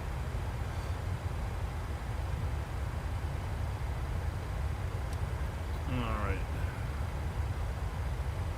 So we are looking good. It's been a good flight. A few admin points as we come in towards the end of the flight for today. I'm going to be taking another couple weeks off. There is a new family member joining us tomorrow. I'll be posting photos in the Discord. But she is coming home tomorrow, so I'm going to need a little bit of time to get her acclimatized and settled in. So we're going to be taking a little break. That'll allow me to get things ready for the late summer streams and what we're doing with all that. So we'll be back on the 14th of August, finishing off our world tour as we head from Iceland back to England. We're also pushing for 700 subscribers by the end of the summer, so if you are watching and you haven't subscribed yet, please consider subscribing, hitting the like button, sharing the video, and all that good stuff. Brian, yes. Probably on Sunday I'll put pictures in the Discord, but got a nice little friend coming home tomorrow.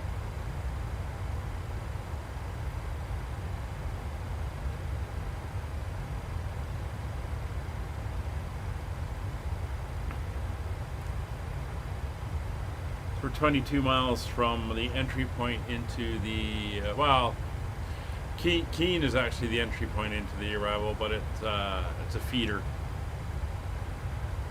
line, so we'll do our call there, just to let everybody know. There's a couple aircraft heading in towards Vancouver, so we may hear them.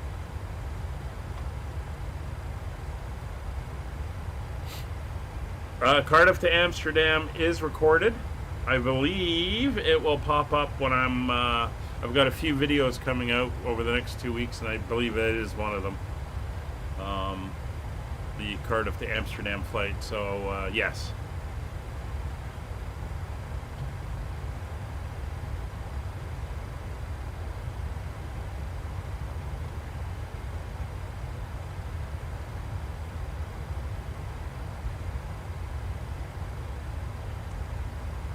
Whoa, a little bit of hesitations there. Let's get back on the cruise page.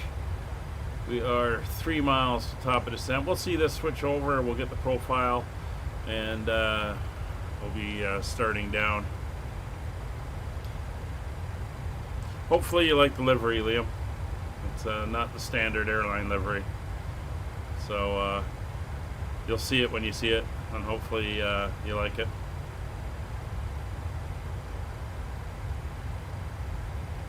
There we go, 0.3. There's our vertical profile, and we are starting down. So we're going to let the speed build up to about 280, and then we'll lock it in at that point and try to maintain that speed on descent. To assist with customs at our destination, flight attendants will begin handing out forms momentarily. Please review and complete these forms and keep them with you for presentation upon arrival. Gotta say, flying back into Toronto now, I've done it a few times, and it sure is a lot easier system. I haven't had the mass lineups and all that stuff we used to get. It's a pretty quick process now, scanning your documents, a few things on a computer, and you're done. Much easier than actually talking with the people. Although, to be fair, heading to the States the last couple of times, it's been fairly simple as well, and then quick. It hasn't been too busy. Then again, I try not to fly on weekends, so I think I'm flying outside of the main crush times. I will say, when I headed out on my last trip there, when I was off, when we were flying to Montreal, yeah, it was fairly busy, and we were on an early flight out of Toronto to Montreal. So at 6 o'clock at the airport, there was a good number of people there. Vancouver area traffic, Skyways 3903 over Trena, descending through flight level 350, inbound for the Whistler 7 arrival, ILS runway 26 right. I do not have Nexus, no. I've thought about it. I was actually, because of the amount of travel I'm going to be doing over the next few years, I was going to do it, and COVID hit, so I didn't, and I haven't really gone back to do it yet. I fly a lot of business class, so I tend to get the priority lines and everything like that.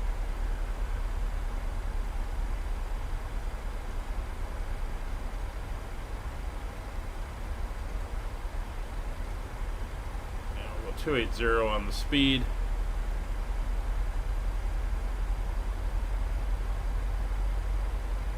Should not need speed brakes.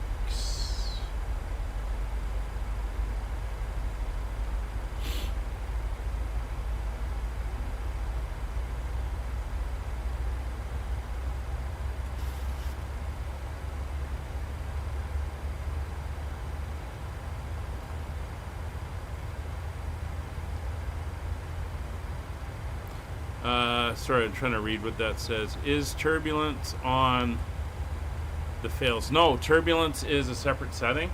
I find it's too much also. It's even on medium, like medium, not the full level, I find it's a bit overly done, so I keep my turbulence on low. I get a little bit of bounce, that's good enough for me.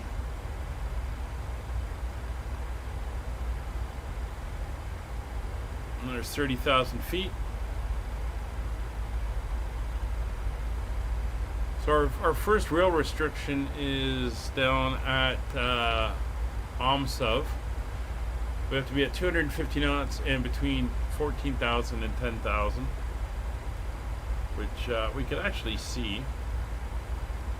That will be down around here. Oh, here it is here, 1410. Yeah, I'm not exactly sure it's worth it. Even the border crossings that I've done on land haven't been too bad. I tend to not go at peak times, like late Friday nights, early Saturday mornings, and then Sunday evenings. I try to come back Mondays or something when it's not as busy.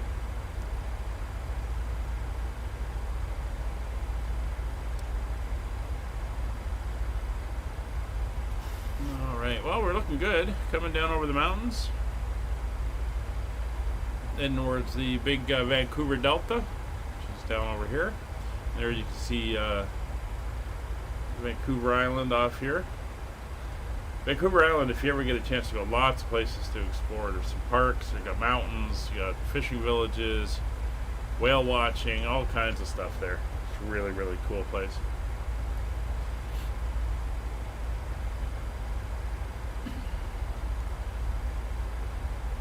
There's Quody passing over.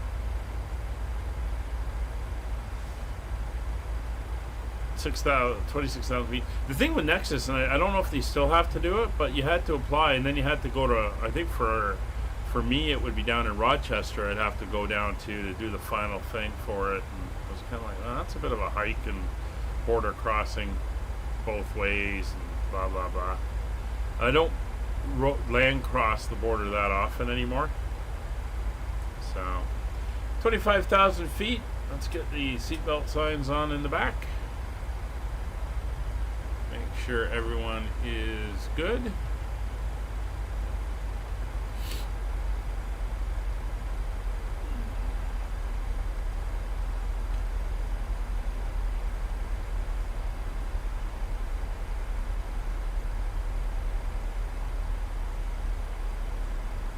Speed's starting to creep a little bit. That's okay, it's not that out of control. Oh, really?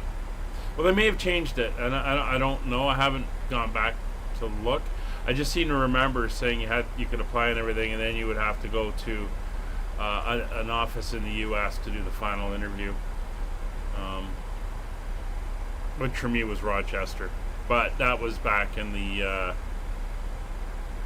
what would it have been, 2016, 17, when I first kind of looked at it. Alright, so speed's coming back down to 280. We've kind of decreased our descent rate slightly. We're going to be descending straight through 18,000 feet, so we'll just switch over now to local pressure of 3005. We'll see if there's an update quickly. No, winds are till 230. I think it's updating on the top of the hour. We are behind by 1.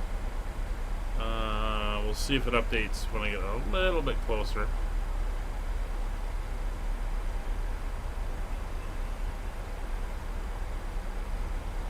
There's 20,000 feet.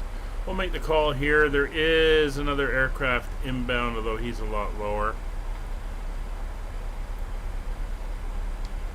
Vancouver area traffic, Skyways 3903 over Keene, descending through flight level 200, inbound on the Whistler 7 for the ILS runway 26 right, Vancouver. There's Air Canada flying in from Vegas. 767-400? Really? Interesting. 767-400, yeah. One of the newer ones.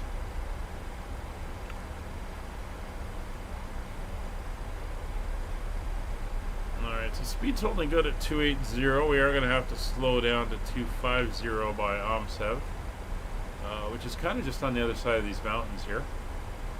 So we're getting down.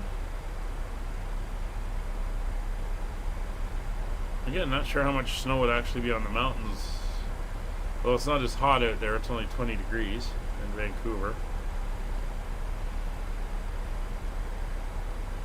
Certainly wouldn't have any snow on any mountains around Toronto nowadays, or southern Ontario. We've had multiple days above 30 degrees.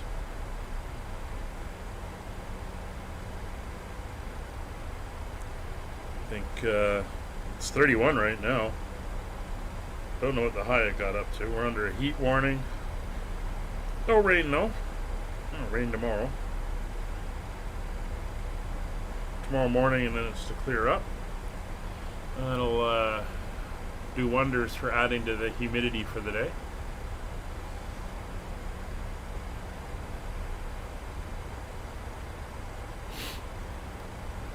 Alright, we're going to bring the speed back now to 245 knots. And we can go to flaps 5 when we hit 250. We'll give it a little bit of an assist. little bit of speed brake.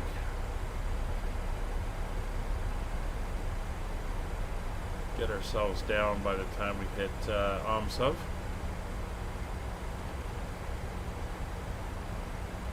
The other traffic seems to be turning on to final, so you should be down and off by the time we get down there with no conflict or issues.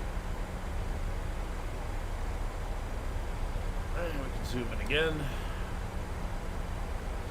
can see our missed approach point there. At the Dutmo waypoint and the hole.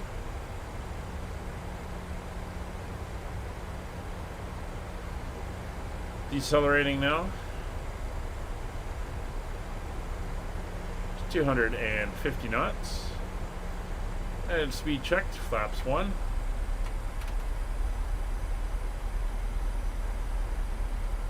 Flaps 2.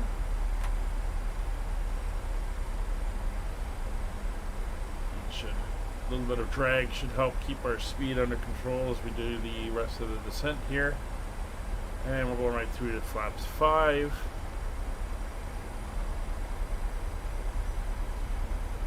And then we'll set speed to 240.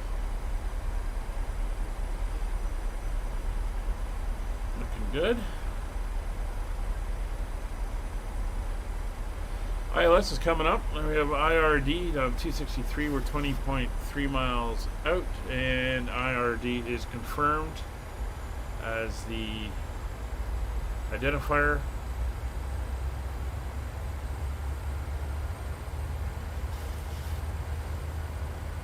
10,000 foot limit at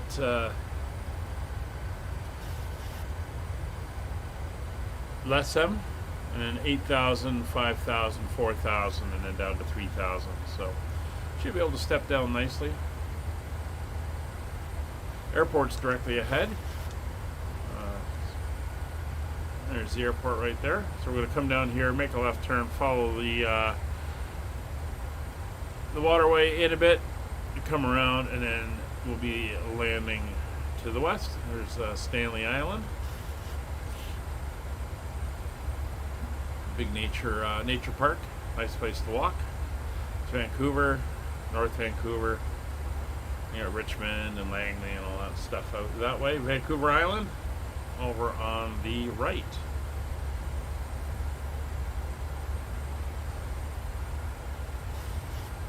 There's 11,000 feet. Slowly working our way down. Speed's good for now. The other aircraft is about to land. Should be down there or just landed. Vancouver traffic here, Canada 1061 heavy. Vacated 26 We have right begun our taxi. final descent to There he is. Flight attendants will be passing through the Alright, so as we come down towards 10,000 feet, we'll get our lights on. Turn off lights are on.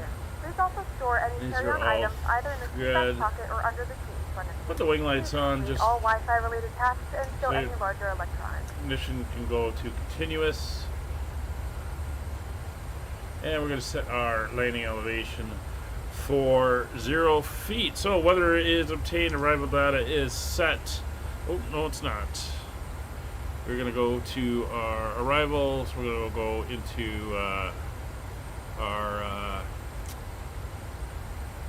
approach reference. We're going to do a flaps 40 arrival. So there we go. We got our speed in there now as we descend. So arrival data is set. Landing altitude is set. 0. Radios are set. ILS, course, localizer, and frequencies are set. Engine anti-ice not required. Recall is done. MCP is all set, and we're good. Altimeters are set. Minimums are in 209. Missed approach, we already got it in. We're going to climb out ahead to about 500 feet. Then we're going to turn to a heading of 294 until we intercept the 261 radial off of the YPK VOR.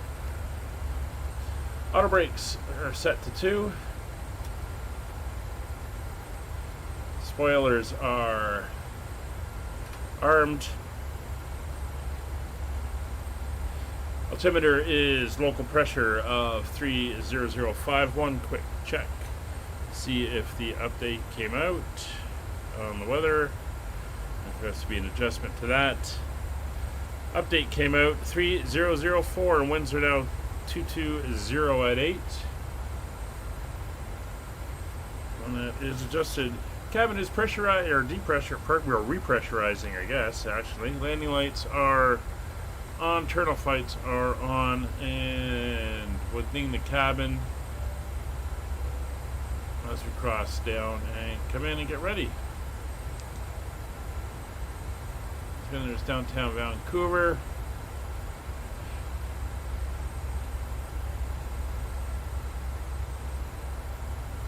And we are looking good.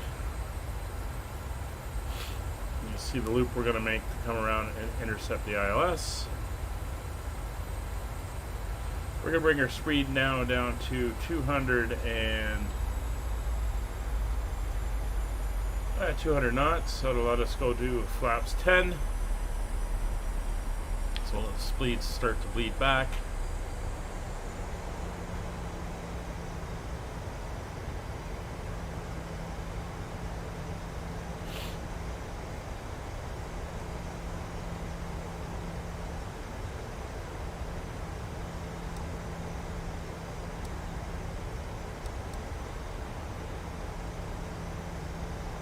Bring that down to 10 miles now. We can see over here we don't have any traffic in the area, so we're pretty good there.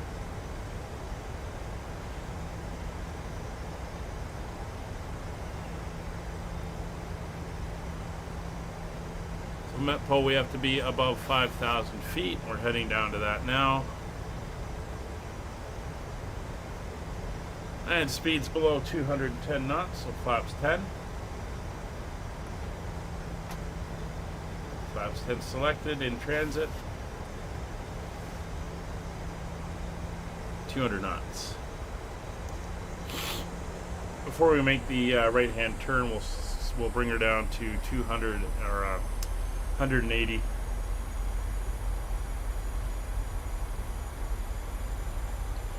Just for a little bit of speed control.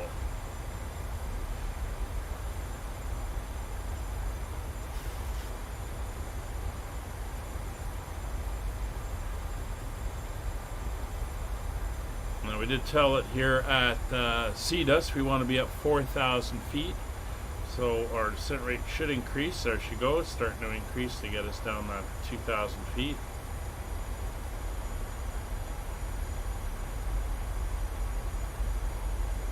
Speed creeping up, but our engine should scale back to idle to deal with that speed increase.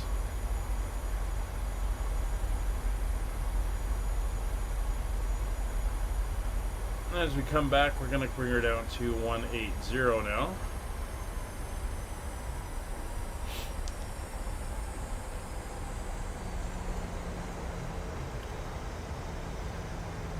Alright, so our estimated flight time for today's flight was 1 hour and 25 minutes. We are currently 1 hour and 17, so we are pretty much right on schedule. It's 5,000 feet.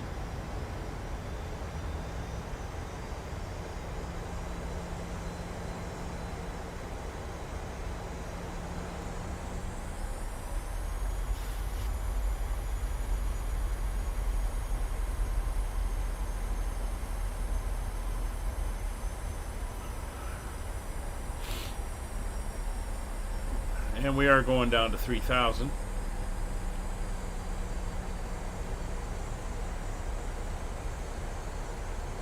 So 2.5 miles, we should get down to that 4,000 feet, and we'll lose that extra 1,000 as we make the turn and get lined up on the localizer.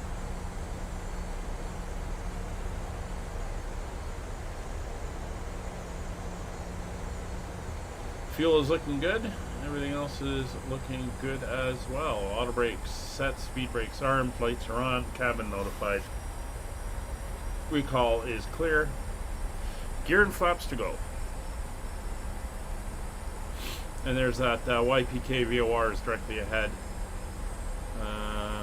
It's actually, where is it? Just looking at the map. Right around here. It's that airport there. And it is that reference point for the missed approach. There's our turn, descending to 4,000 feet, heading down to 3,000. We have localizer showing. 1,000 to go.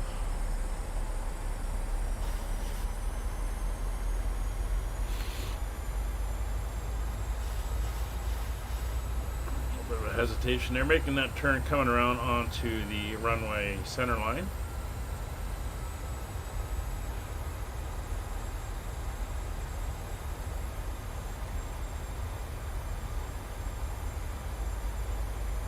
.600 feet to go.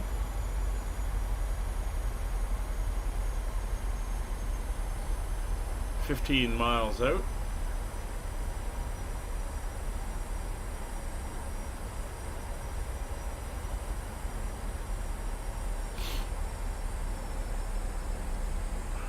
.400 feet to go.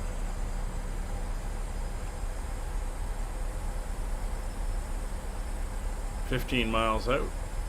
Glide slope is now showing. Approach mode is armed. Localizer capture. Coming down to our platform altitude of 3,000 feet. Turning inbound for the airport. Localizer's alive. Airport's ahead. A little bit of a haze going on out there.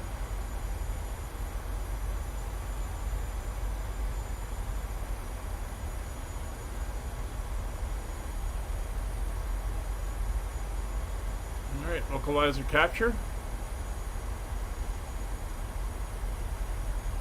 I can do long flights. I don't like to stream more than a 4-hour flight, just because I don't like being pinned down in the seat for extreme long. But I think we did one of the cargo flights for the F1 series. We did a 4-hour flight, or a 14-hour flight. But I didn't stream the cruise portion, so I could get up and do things and take care of things that I had to do.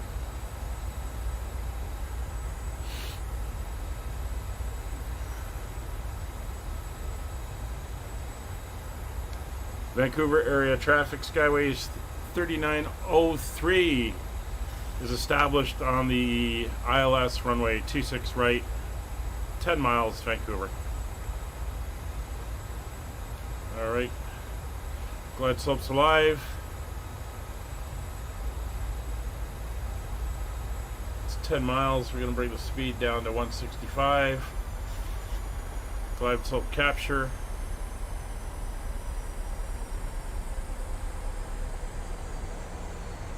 Down we go. Speed's coming down. So gear down.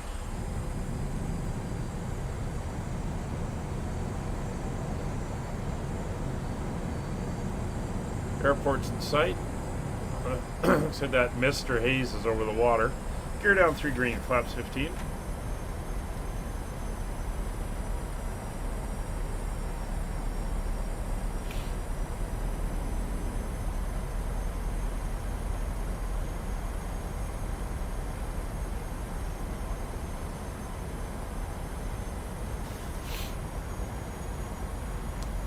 So our reference speed is 121. We're going to add 5, so our approach speed is going to be 126. And we'll set that at 6 miles.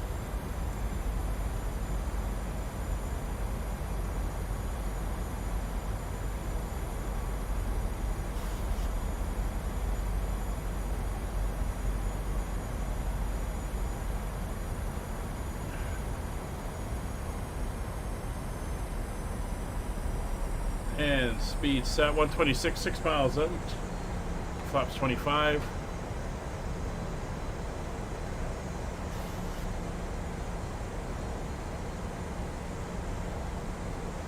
Flaps 30.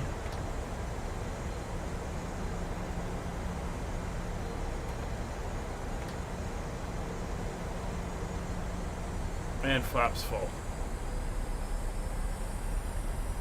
Gear down 3 green, flaps full, auto brake set, speed brake set, cabin notified, recall is clear. Runway is clear.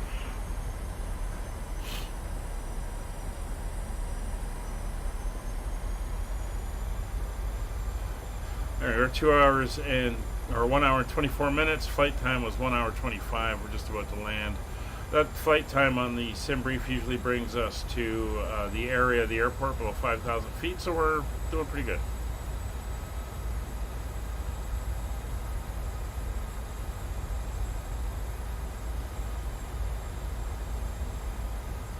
1,000. 1,000 to go.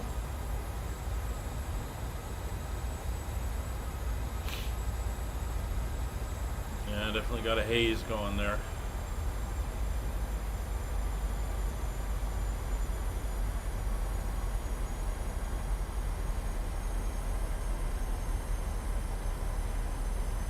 But the airport's in sight. Everything is looking good.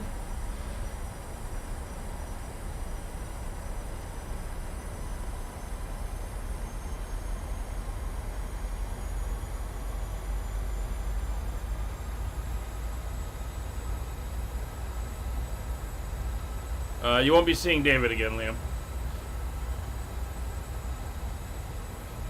Alright, 500 feet. I have control.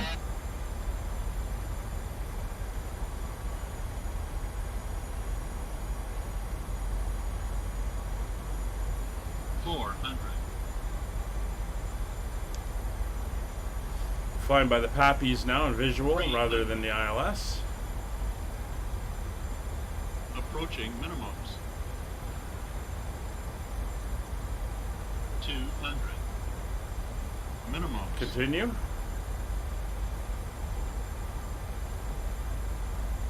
Auto throttle's off.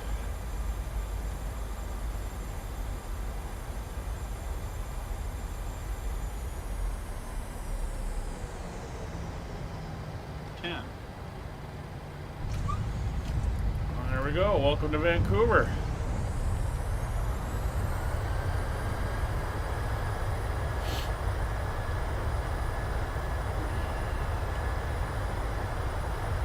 $80 knots. 70 knots. Manual braking. And we're going to get off at Mike 4.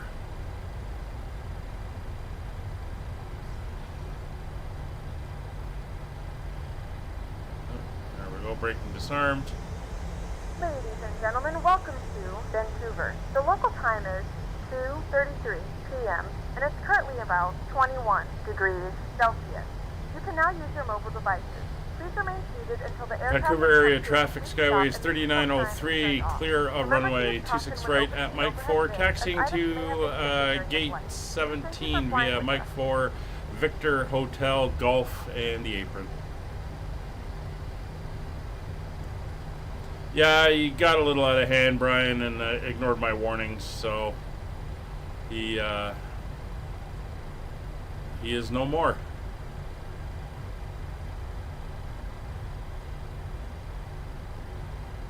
Alright, so we're going to go down Victor here. So let's get the flaps up, speed brakes retracted, landing lights off, those lights, taxi light on. Those can go to there. And we will start the APU.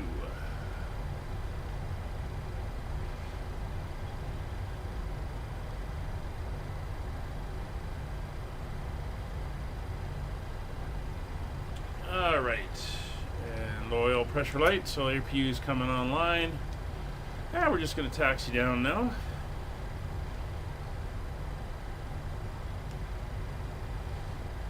Currently on Victor. So we're going to go down to hotel. We'll take hotel down along the back side of the terminal here to Gulf, and then we'll come in and we're going to go to parking spot 17.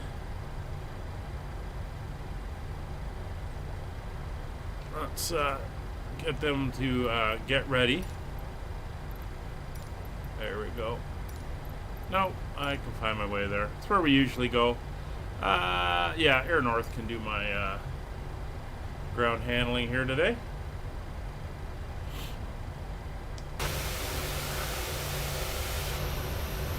There we go. This is hotel coming up.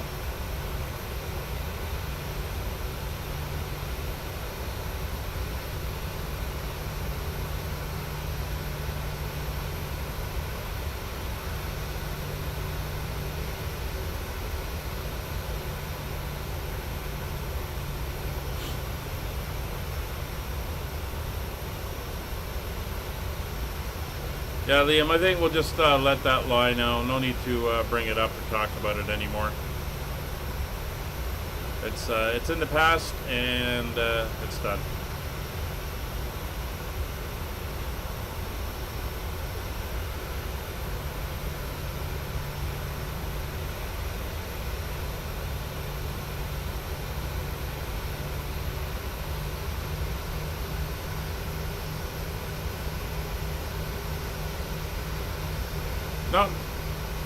No problem.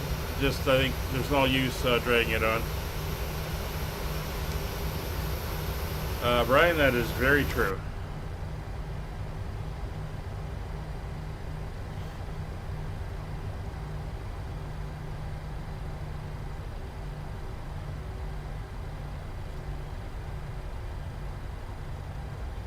I also like the people that lip off in person because I think most people won't stand up to them. But when I do, yeah, I'm not a small guy. Oh yeah, they for the most part they quickly back down.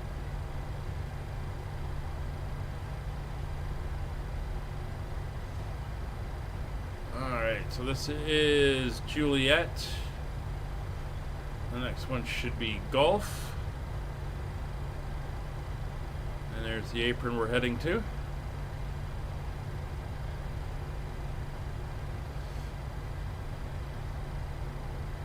There we go.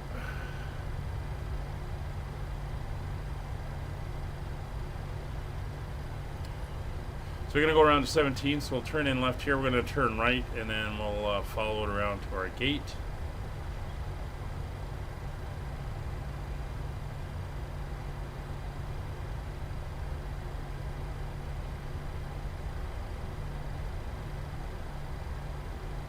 So we got a couple series coming to an end within the next few weeks once we come back, and I've got some new series lined up. We'll be traveling to exotic places such as Japan and into the Himalayas. So looking forward to that. Should be quite interesting.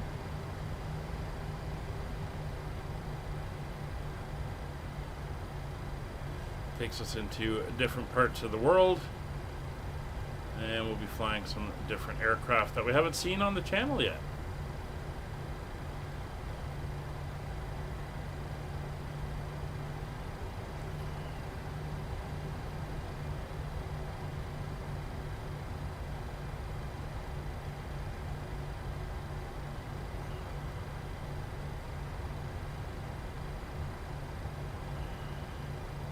Looks like there's 17 over there. See all the ground equipment. Leaving, Liam? Okay, thanks for coming out. Do appreciate it. We'll see you on the next one. Alright, let's get up here. We'll kill the taxi light as we come in.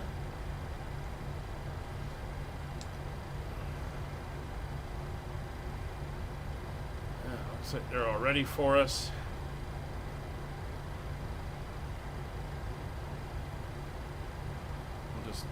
Overshoot slightly. Make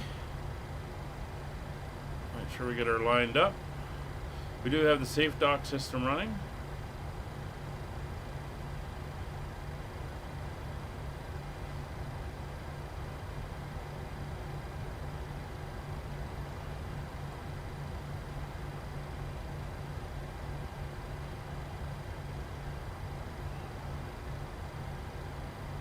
There we go. Looks like we're slightly to the right.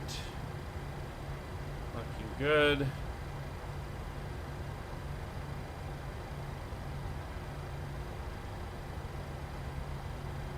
Two, one, and stop. And here we are. Welcome everyone to Vancouver. Put the parking brake on, and we'll come down here, get the ground power hooked up. So over to our FS Actions ground services, put the wheel chocks in, ground power can be connected. As soon as the ground power is in, we'll switch over to that. We'll turn on the APU bleed. Ground power is now on. Engine bleeds can come off. And fuel control levers are off as well. anti-collision light, and we'll get the wing lights off. Those lights over to steady. That's all off and good. Get the bleed air going for some air in the back. Fuel pumps will all come off now. Isolation valve we will open to the outside, and the flight directors will come off now too. And John, you can start deboarding. The boarding requested. Clear that. Caution can come off. There comes the jetway. Alright, that's going to wrap it up for this one. As mentioned, we'll be back on the 14th of August for our next flight. We're back in the Phoenix A320. Maybe version 2 by then. Who knows? And we'll be finishing off our world tour. So we'll hope to see you then. Thanks for Brian, Liam for coming out. And everyone else who joined in the chat over the course of the flight as well. Take care. We'll see you on the next one. Bye for now.